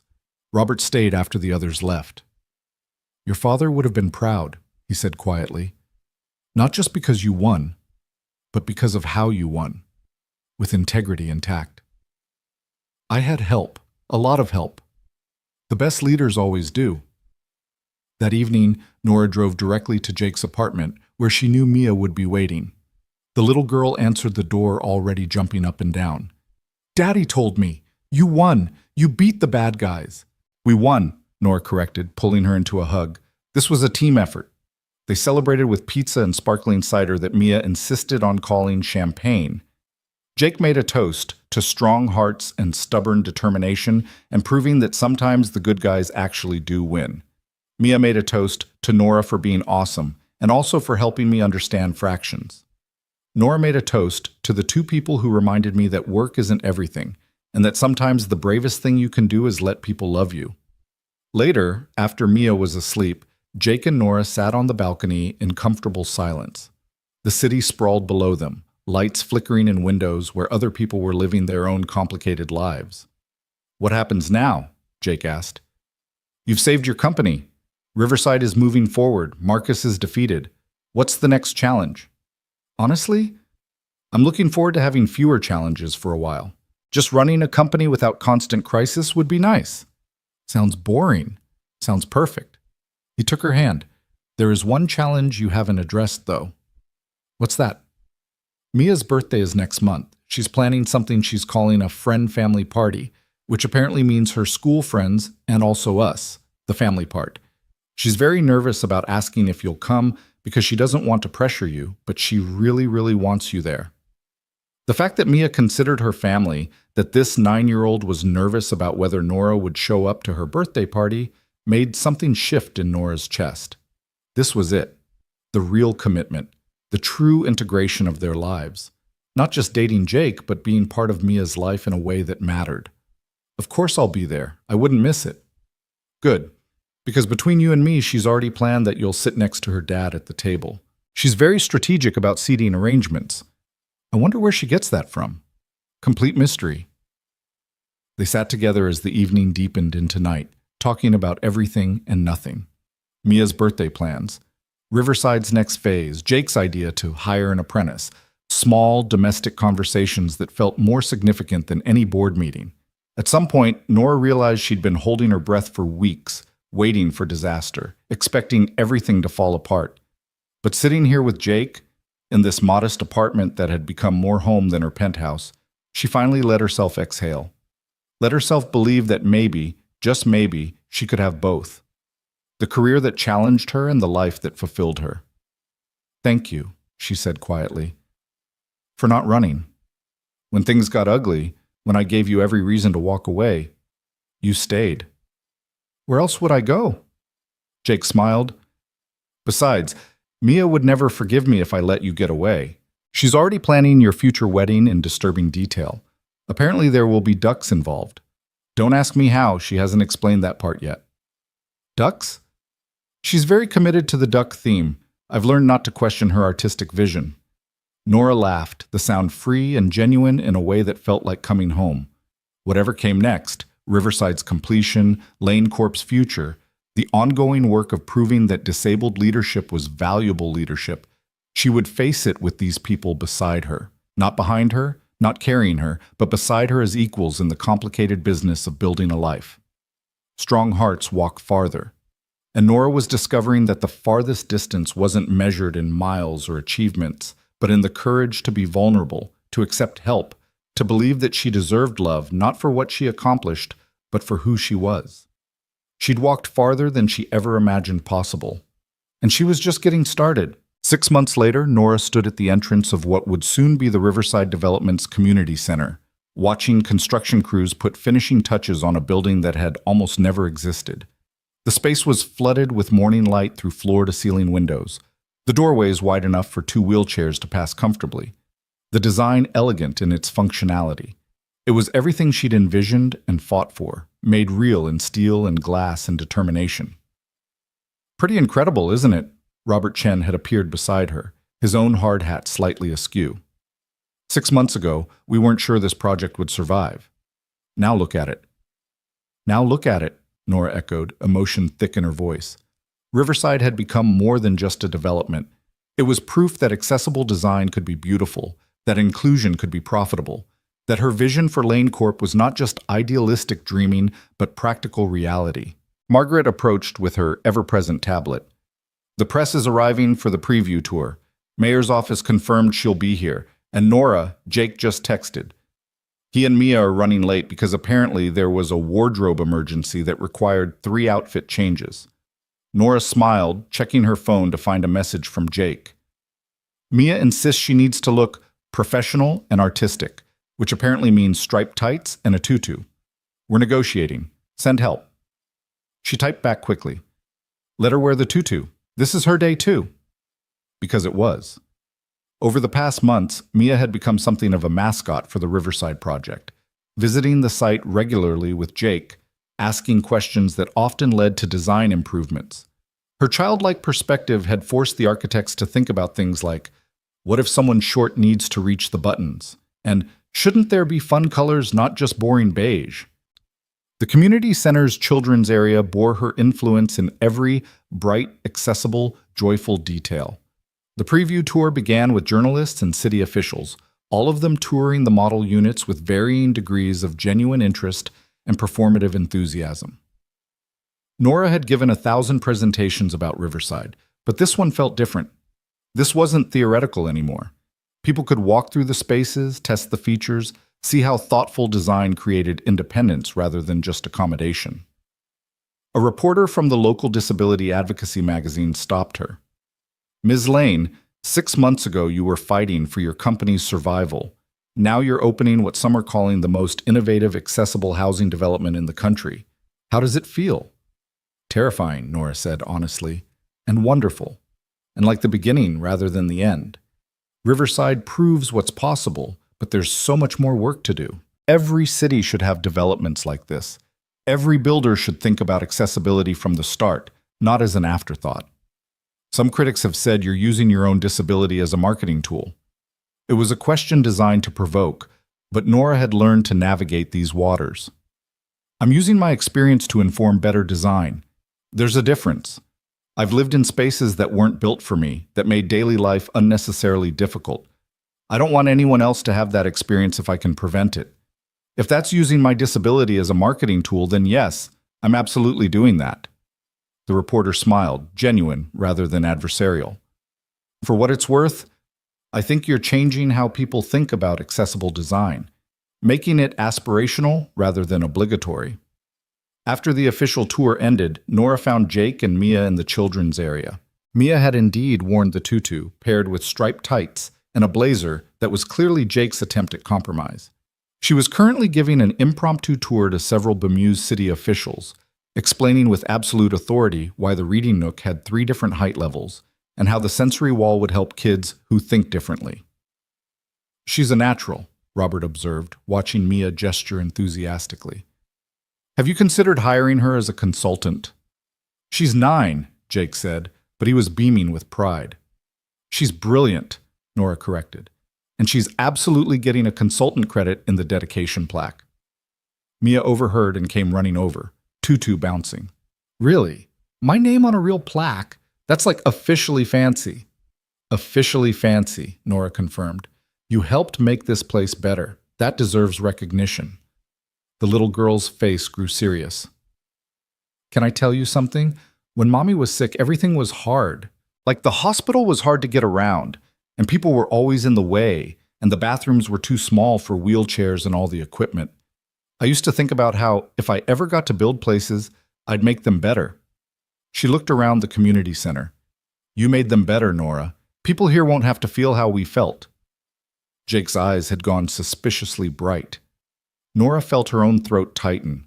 This was why she'd fought so hard, not for architectural awards or business success, but for moments like this. For the knowledge that fewer families would struggle the way Jake and Mia had struggled, that fewer people would feel excluded from spaces they had every right to occupy. We made it better together, Nora said, pulling Mia into a hug. Your ideas mattered. Your perspective mattered. Don't forget that. The official opening ceremony was scheduled for 2 weeks later, giving the construction crew time to finish final details. Those 2 weeks passed in a blur of last-minute adjustments, media interviews, and an increasing sense that Riverside represented a turning point not just for Lane Corp, but for Nora personally. The night before the opening, she had dinner at Jake's apartment, a routine that had become as natural as breathing over the past months. They'd developed rhythms, small domestic patterns that felt like building something lasting. Jake cooked on Tuesdays and Thursdays. Nora brought takeout on Mondays and Wednesdays. Fridays were reserved for Mia to experiment with increasingly ambitious recipes that were occasionally edible. Weekends belonged to all 3 of them, museums and parks, and the comfortable chaos of becoming a family without ever formally discussing it. Nervous about tomorrow? Jake asked as they cleaned up after dinner. Mia was in her room, supposedly doing homework, but more likely working on the speech she'd written for the opening ceremony, despite no one asking her to write a speech.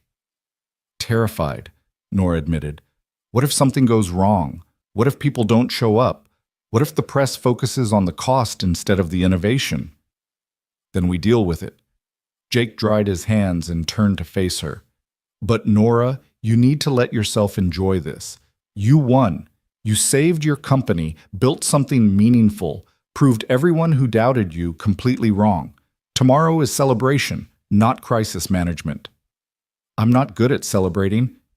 I've noticed. Which is why I'm making it my personal mission to teach you.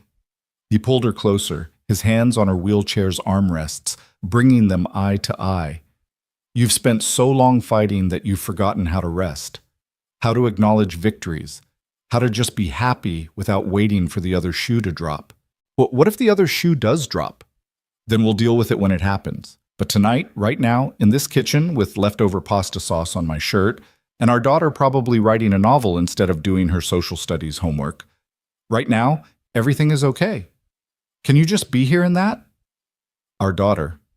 Jake had said it casually, naturally, as if Mia belonging to both of them was simply a fact rather than something they'd carefully negotiated over months. The words settled into Nora's chest like warmth spreading, like coming home. Yeah, she said softly. I can be here in that. He kissed her then, gentle and familiar, tasting like the wine they'd had with dinner and the promise of ordinary evenings stretching into the future. When they pulled apart, Mia was standing in the doorway with an expression of exaggerated disgust. Ugh, gross. I literally turned around for 2 seconds. But she was grinning. Also, I finished my speech for tomorrow and it's really good. Do you want to hear it? Absolutely, Nora said. Let's hear this really good speech. Mia cleared her throat dramatically and began. Good morning, everyone. My name is Mia Turner, and I'm here to talk about hope. She paused for effect. Before we met Nora, my daddy and I were okay, but we were kind of sad a lot. We missed my mom, and we didn't think we'd ever feel like a whole family again. Then Nora came, and she didn't fix everything because people aren't broken things that need fixing. But she made us feel like family could be bigger than we thought, like we could add people without losing the people we already loved. Nora felt tears pricking her eyes. Beside her, Jake had gone completely still. Mia continued, warming to her theme. Riverside is kind of like that too. It's not fixing broken people. It's making space for everyone to live good lives, to have homes and communities and all the stuff everyone deserves. My mom used to say that the world is only as good as how we treat people who need help. Nora's making the world better. And also she's really good at math and lets me do homework at her office and brings me snacks. So basically, she's pretty much perfect. I'm not reading that tomorrow, Jake said, his voice rough. I'll cry in front of the entire city. Daddy, you cry at commercials. You're going to cry anyway. Mia looked at Nora anxiously. Is it too much? Daddy said I should keep it professional, but I think emotions are professional. Emotions are just truth with feelings attached. It's perfect, Nora managed. Absolutely perfect. And yes, you're reading it tomorrow. Really? Mia's face lit up. Even the part where I called you perfect? Especially that part. The opening ceremony dawned bright and clear, the kind of spring morning that felt like the universe cooperating with human plans. Nora arrived early, wheeling through Riverside's main plaza where hundreds of chairs were arranged facing a temporary stage. The plaza itself was a marvel, completely accessible, with varied seating heights, sensory-friendly quiet zones, and wayfinding that worked for people with different abilities. It wasn't perfect, nothing ever was, but it was so much better than anything that had come before. Margaret found her near the stage. Press is already here. Mayor's stuck in traffic, but will arrive on time. And Nora, look. She gestured toward the entrance where people were streaming in. Lots of people. Families with children, elderly couples, young professionals, and notably, many people with visible disabilities, wheelchair users, people with white canes, individuals with service animals, families clearly experienced in navigating accessible spaces. They came, Nora whispered. Of course they came. You built this for them. They know that. The ceremony began with speeches from city officials praising innovation and community development, their words polished but slightly generic. Robert spoke about Lane Corp's vision and the importance of accessible design. Then it was Nora's turn. She wheeled to the center of the stage, looking out at the crowd that had swelled to easily 500 people. Somewhere in the third row, she could see Jake and Mia, the little girl practically vibrating with excitement in her carefully chosen outfit. The tutu had made a comeback, this time paired with a button-down shirt that split the difference between professional and creative. Thank you all for being here, Nora began, her voice steady despite her nerves. A year ago, I sat in a cafe on what was supposed to be a humiliating blind date.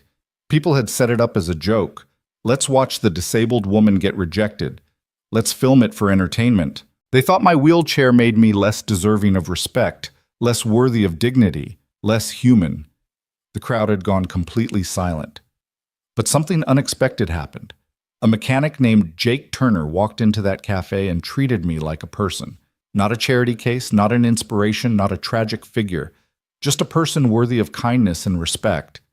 That moment changed my life. But more importantly, it crystallized something I'd been thinking about for years. That the world wasn't built for people like me.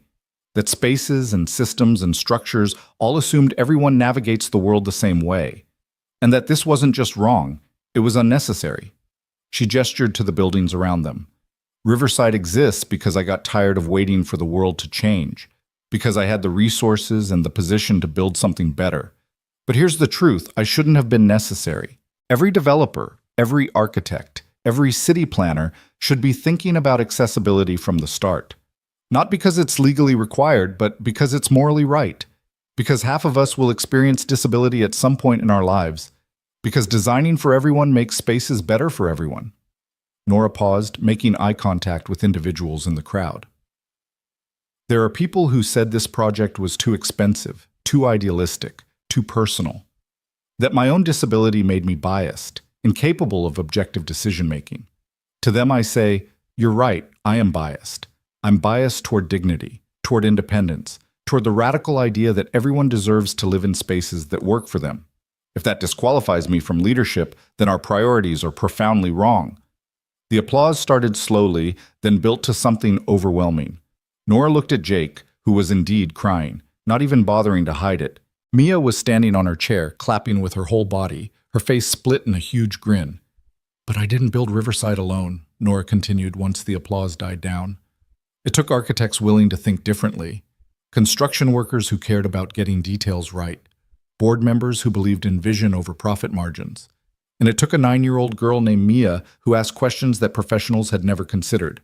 Mia, would you like to share some words?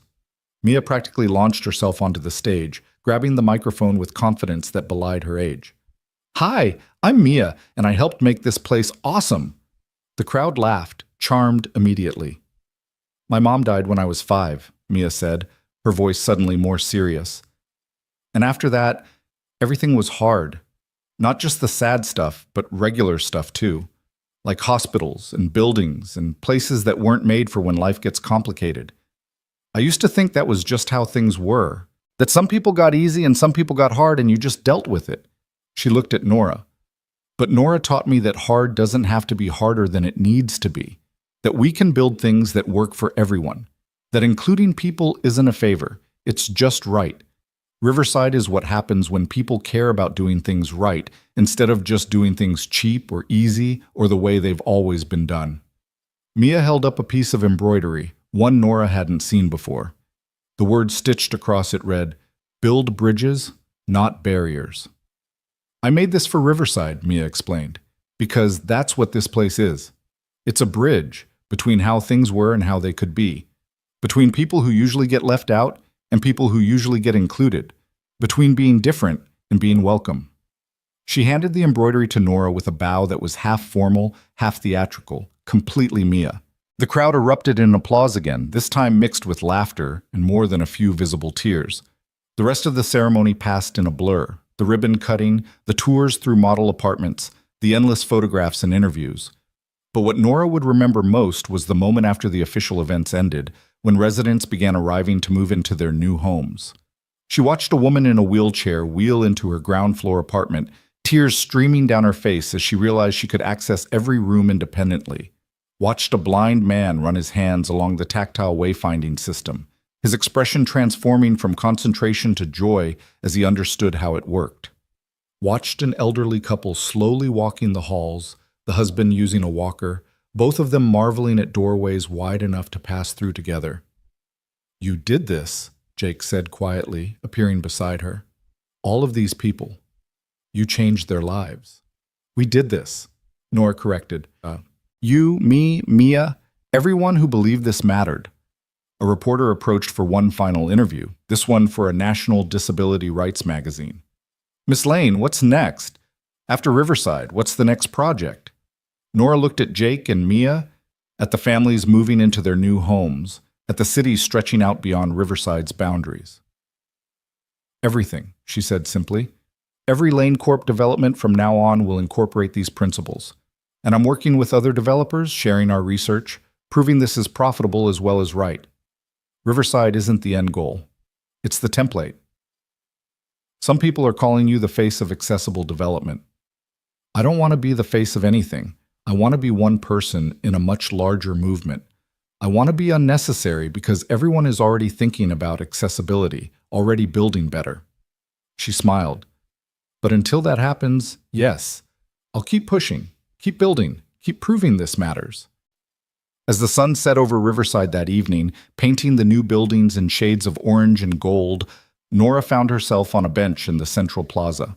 Mia was playing on the accessible playground equipment, her tutu flying as she spun on a wheelchair-accessible merry-go-round. Jake sat beside Nora, their hands linked, both of them watching the little girl who'd become the center of their unexpected family. "Do you remember," Jake said quietly, "that first day in the cafe, when you said you just wanted to feel normal?" "Yeah." "Do you feel normal now?"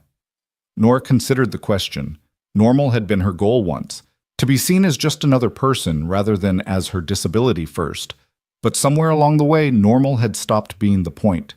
She'd stopped trying to minimize her wheelchair, stopped apologizing for needing accommodations, stopped letting other people's discomfort dictate her comfort. "No," she said finally. "I don't feel normal. I feel like myself, fully, completely myself. And I think that's better than normal." Jake squeezed her hand. "Much better." Mia ran over, breathless and happy.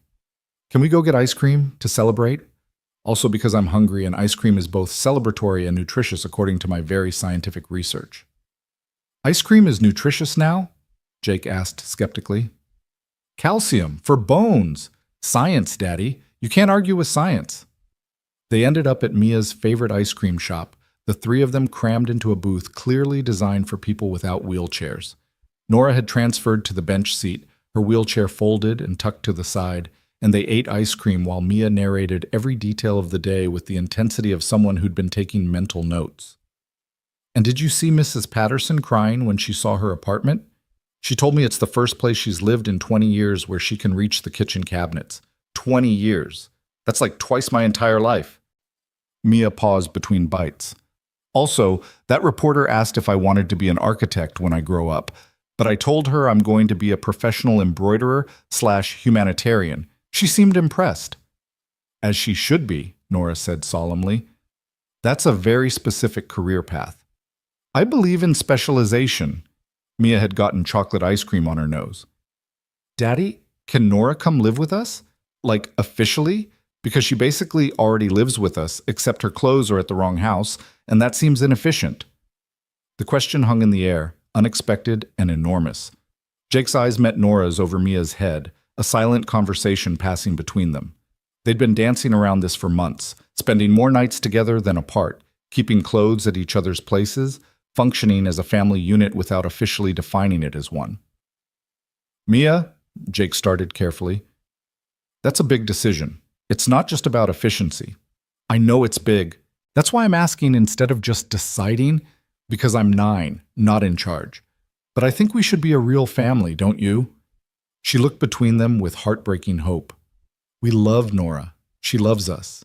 We're happy together. Isn't that what family is?" Out of the mouths of babes, Nora thought. This 9-year-old had cut through months of adult hesitation with pure, simple logic. "Yes," Nora said, her voice catching slightly. "That's exactly what family is." "So?" Mia pressed. "Is that a yes? Are you moving in?" Nora looked at Jake. "Is that an option? Are you asking?" "I mean, I had planned to ask more romantically, maybe with candles or a sunset, or at least without chocolate ice cream on everyone's face." Jake was smiling, though, his eyes bright. "But yes, that's what I'm asking. Move in with us. Make it official. Be part of this weird, wonderful family we're building." "Your apartment is tiny," Nora pointed out. "My wheelchair barely fits. So we find a bigger place. There's one that works for all of us." Jake reached across the table, taking her hand. "I know your penthouse is beautiful and expensive and has an amazing view. But Nora, home isn't about the view. It's about the people. And we want you, wheelchair and all, CEO responsibilities and all, exactly as you are." Mia had abandoned her ice cream entirely, watching them with desperate anticipation. "Please say yes. Please, please, please.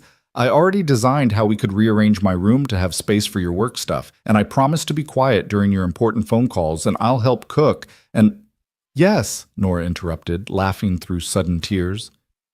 Yes, I'll move in. I would love to move in. Mia's shriek of joy was loud enough to make every other customer in the ice cream shop turn and stare. She launched herself at Nora, hugging her so hard they both nearly toppled off the bench. This is the best day ever, even better than the Riverside opening. We're going to be a real family. Oh, we already were a real family, Jake said gently. This just makes it official. That night, after they dropped Mia off at home with a babysitter, Jake's sister, who'd agreed to take her for the evening, Jake and Nora drove to a spot overlooking the city. From here, they could see both Nora's penthouse building downtown and Riverside to the east, both of them lit up against the night sky. Two different worlds, Jake observed, the one you came from and the one you built. Or maybe just one world that's big enough for both. Nora leaned against him. I was so scared when we met. Scared of letting you in, scared of what would happen when you learned who I really was, scared that my life was too complicated to share with anyone. And now? Now I'm still scared sometimes, but I'm also happy. Really, truly happy in a way I didn't think I'd feel again after my accident. She turned to face him. You gave me that. You and Mia. You saw me when I felt invisible. You stayed when I expected you to leave. You made me believe I deserved more than I was settling for. Jake cupped her face in his hands. You made me believe the same thing. After Sarah died, I thought the best I could hope for was getting through each day. That any happiness would be borrowed, temporary, always shadowed by loss. But you taught me that loss and love can coexist. That choosing to love again isn't betraying Sarah. It's honoring the life she wanted for us. They kissed in the darkness. The city lights spread below them like stars, and Nora felt something she'd chased for years finally settle into place. Not perfection. Life was never perfect, but wholeness, completeness. The sense that all the broken pieces of her life had been reassembled into something new and stronger for having been broken. The months that followed were a whirlwind of change. They found an apartment bigger than Jake's, more accessible than Nora's penthouse, in a neighborhood that felt like compromise in the best way. Mia got her own room that she immediately covered in embroidery and artwork. Jake set up a small office for his expanding repair business. Nora created a workspace where she could handle Lane Corp business from home when needed. The moving process revealed how much their lives had already merged. Half of Nora's clothes were already at Jake's place. Most of his tools had migrated to her penthouse for various repair projects. Mia's homework was scattered between both residences. They'd been living together in everything but address for months. Riverside's success sparked exactly the movement Nora had hoped for. Other developers reached out, wanting to learn from Lane Corp's approach. Architecture firms began incorporating universal design principles from the start. Disability advocacy groups partnered with construction companies to ensure accessibility wasn't just compliant, but genuinely functional. 6 months after the opening, Nora gave a TED Talk that went viral. Not about business or real estate, but about the radical idea that designing for disability made everything better for everyone. She talked about curb cuts helping people with strollers and luggage, about automatic doors assisting anyone carrying packages, about how designing for the margins actually served the majority. The video hit 10 million views in a week.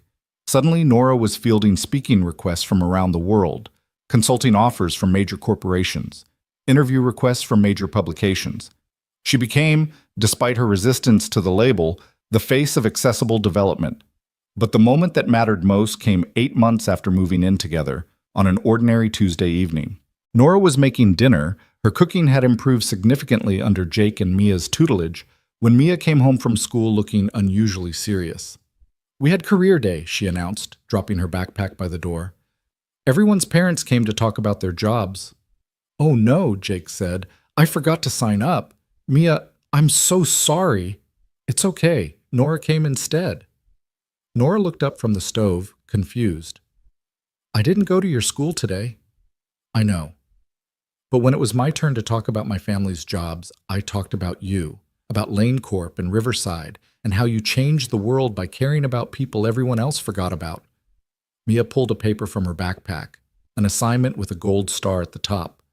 I wrote about how my family is made of different parts, but we fit together perfectly. How Daddy fixes things that are broken, you build things that work better, and I'm learning from both of you how to make the world less broken. The essay was titled My Family and filled an entire page in Mia's careful handwriting. Nora read through tears, each sentence revealing how deeply this child understood what they'd built together. You called me part of your family, Nora said, her voice thick. Well, yeah. You live with us. You help with homework. You come to my school plays and doctor appointments and boring stuff. That's what family does. Mia paused. Unless you don't want to be family, I just assumed, no, I want to be family. Nora pulled her into a hug. I didn't know if you thought of me that way, as really part of the family, not just your dad's girlfriend. Nora, you're way more than Daddy's girlfriend. You're my other parent, the one who showed up after Mommy left, not to replace her, because nobody could, but to be someone new who loves me anyway. Mia pulled back, suddenly looking much older than 10. Is that okay, that I think of you that way? That's more than okay, Nora managed. That's everything. That night, after Mia was asleep, Nora and Jake sat on their small balcony overlooking the neighborhood that had become home. It wasn't as grand as her penthouse view, but it was real. People walking dogs, neighbors calling goodnight to each other, the sounds of life being lived in close proximity. She called me her parent, Nora said, still processing. She's been thinking of you that way for months. I should have warned you she might say something. Jake took her hand. If it's too much, if you're not ready for that level of commitment, I'm ready. Nora turned to face him. I'm more ready than I've ever been for anything. Jake, I want this. All of it. The daily chaos of raising a kid, the boring domestic routine, the complications of blending our lives completely. I want to be Mia's parent officially. I want to adopt her, if that's something you'd consider. I want to make this family legal and permanent and real in every possible way. Jake was quiet for a long moment, his eyes suspiciously bright in the dim light. Are you proposing? What? Because if we're going to make this family legal and permanent, that usually involves marriage. And I was planning to ask you, had a whole thing planned for next month, but if you're jumping the gun, Nora started laughing, the sound free and joyful. Are we really competing over who gets to propose first? Apparently, Jake was grinning now.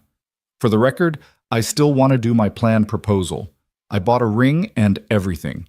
Mia helped pick it out. It's very sparkly, possibly too sparkly, but the woman at the store said, go big or go home, and Mia took that very literally. You bought a ring. 3 months ago. I've been carrying it around waiting for the perfect moment. He pulled a small box from his pocket, opening it to reveal a ring that was indeed very sparkly, a design that managed to be elegant despite Mia's obvious influence toward maximum shine. But since you brought it up first, here's my official proposal. Nora Lane, will you marry me? Will you officially be Mia's parent? Will you bind yourself legally to this weird, chaotic, wonderful life we're building? Yes, Nora said without hesitation. To all of it. Yes. He slipped the ring onto her finger, and they sat together in the darkness, holding hands like two people who'd found each other against impossible odds and decided to keep finding each other every day forward. The wedding, when it happened 3 months later, was exactly what it should have been, small and meaningful, held in Riverside's community center with Mia as the enthusiastic maid of honor. The guest list was selective. Robert and a few Key Lane Corp colleagues, Jake's crew from the repair business, Mia's closest friends, and several residents from Riverside who'd become friends over the past year. Notably absent were the people who'd set up the original blind date, Brittany, Marcus, and Sarah Kim.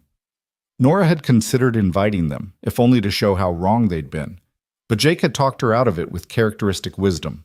The best revenge is living well, and we're living really, really well. Mia walked Nora down the aisle, a detail the girl had insisted on with unshakable conviction. Daddy's already at the altar. Someone needs to bring you to him. That's my job. I'm very qualified. The ceremony was officiated by a judge who'd been instrumental in getting Riverside's permits approved. She spoke about how marriage, like good architecture, required strong foundations and flexibility to weather challenges. How the best partnerships honored both individuals while creating something larger together. When it came time for vows, Jake went first. Nora, a year and a half ago, I walked into a cafe expecting an awkward blind date. Instead, I found someone who changed everything I thought I knew about bravery, about resilience, about what it means to love fully. You taught me that vulnerability is strength, that letting people in isn't weakness but courage, that the best way to honor the past is to build a future that matters. His voice cracked slightly.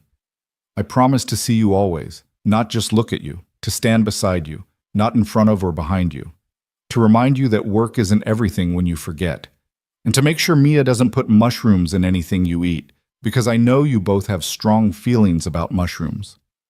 The crowd laughed through their tears. Nora's turn. Jake, you gave me something I thought I'd lost, the ability to be just myself, not a CEO, not a disability advocate, not someone defined by tragedy or triumph, just Nora. A woman who laughs at bad jokes and cries at sappy movies and needs reminding to eat lunch. You saw me completely and loved me anyway. You taught me that the right person doesn't complete you. They remind you that you were whole all along. She looked at Mia. You both taught me that family isn't about blood or obligation. It's about showing up, about choosing each other every day, about building something worth protecting. I promise to keep showing up, keep choosing you both, keep building this life we've created. There wasn't a dry eye in the community center. The reception was held outside in Riverside's plaza, the same spot where they'd held the opening ceremony.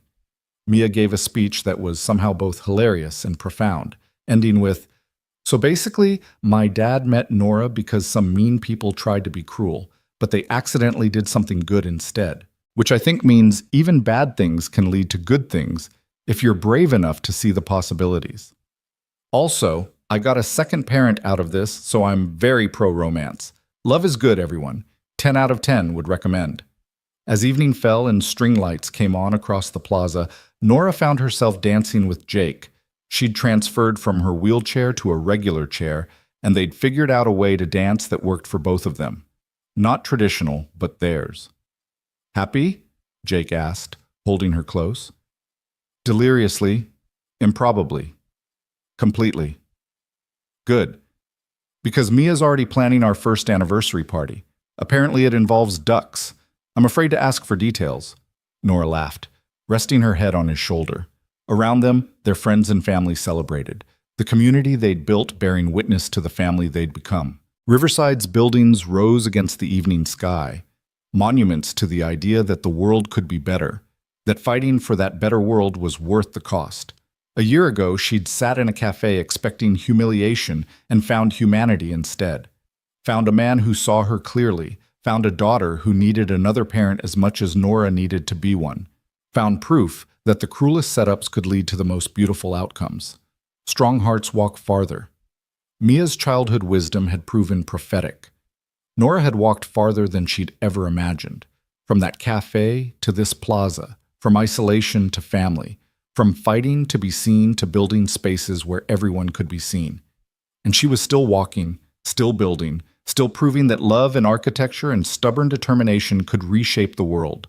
One accessible doorway, one genuine connection, one brave choice at a time. The daisies from their first date, new ones, but symbolically the same, sat in the center of every reception table. New beginnings, the flower shop woman had promised. She'd been right. This was a beginning.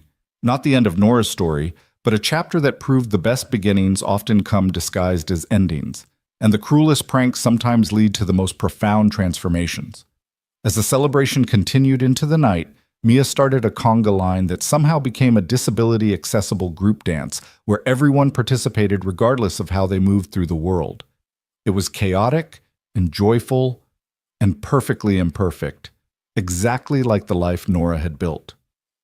She caught Jake's eye across the plaza. He was laughing at something Robert had said, but he met her gaze and mouthed, "I love you." She mouthed it back, the simple declaration that had become their foundation.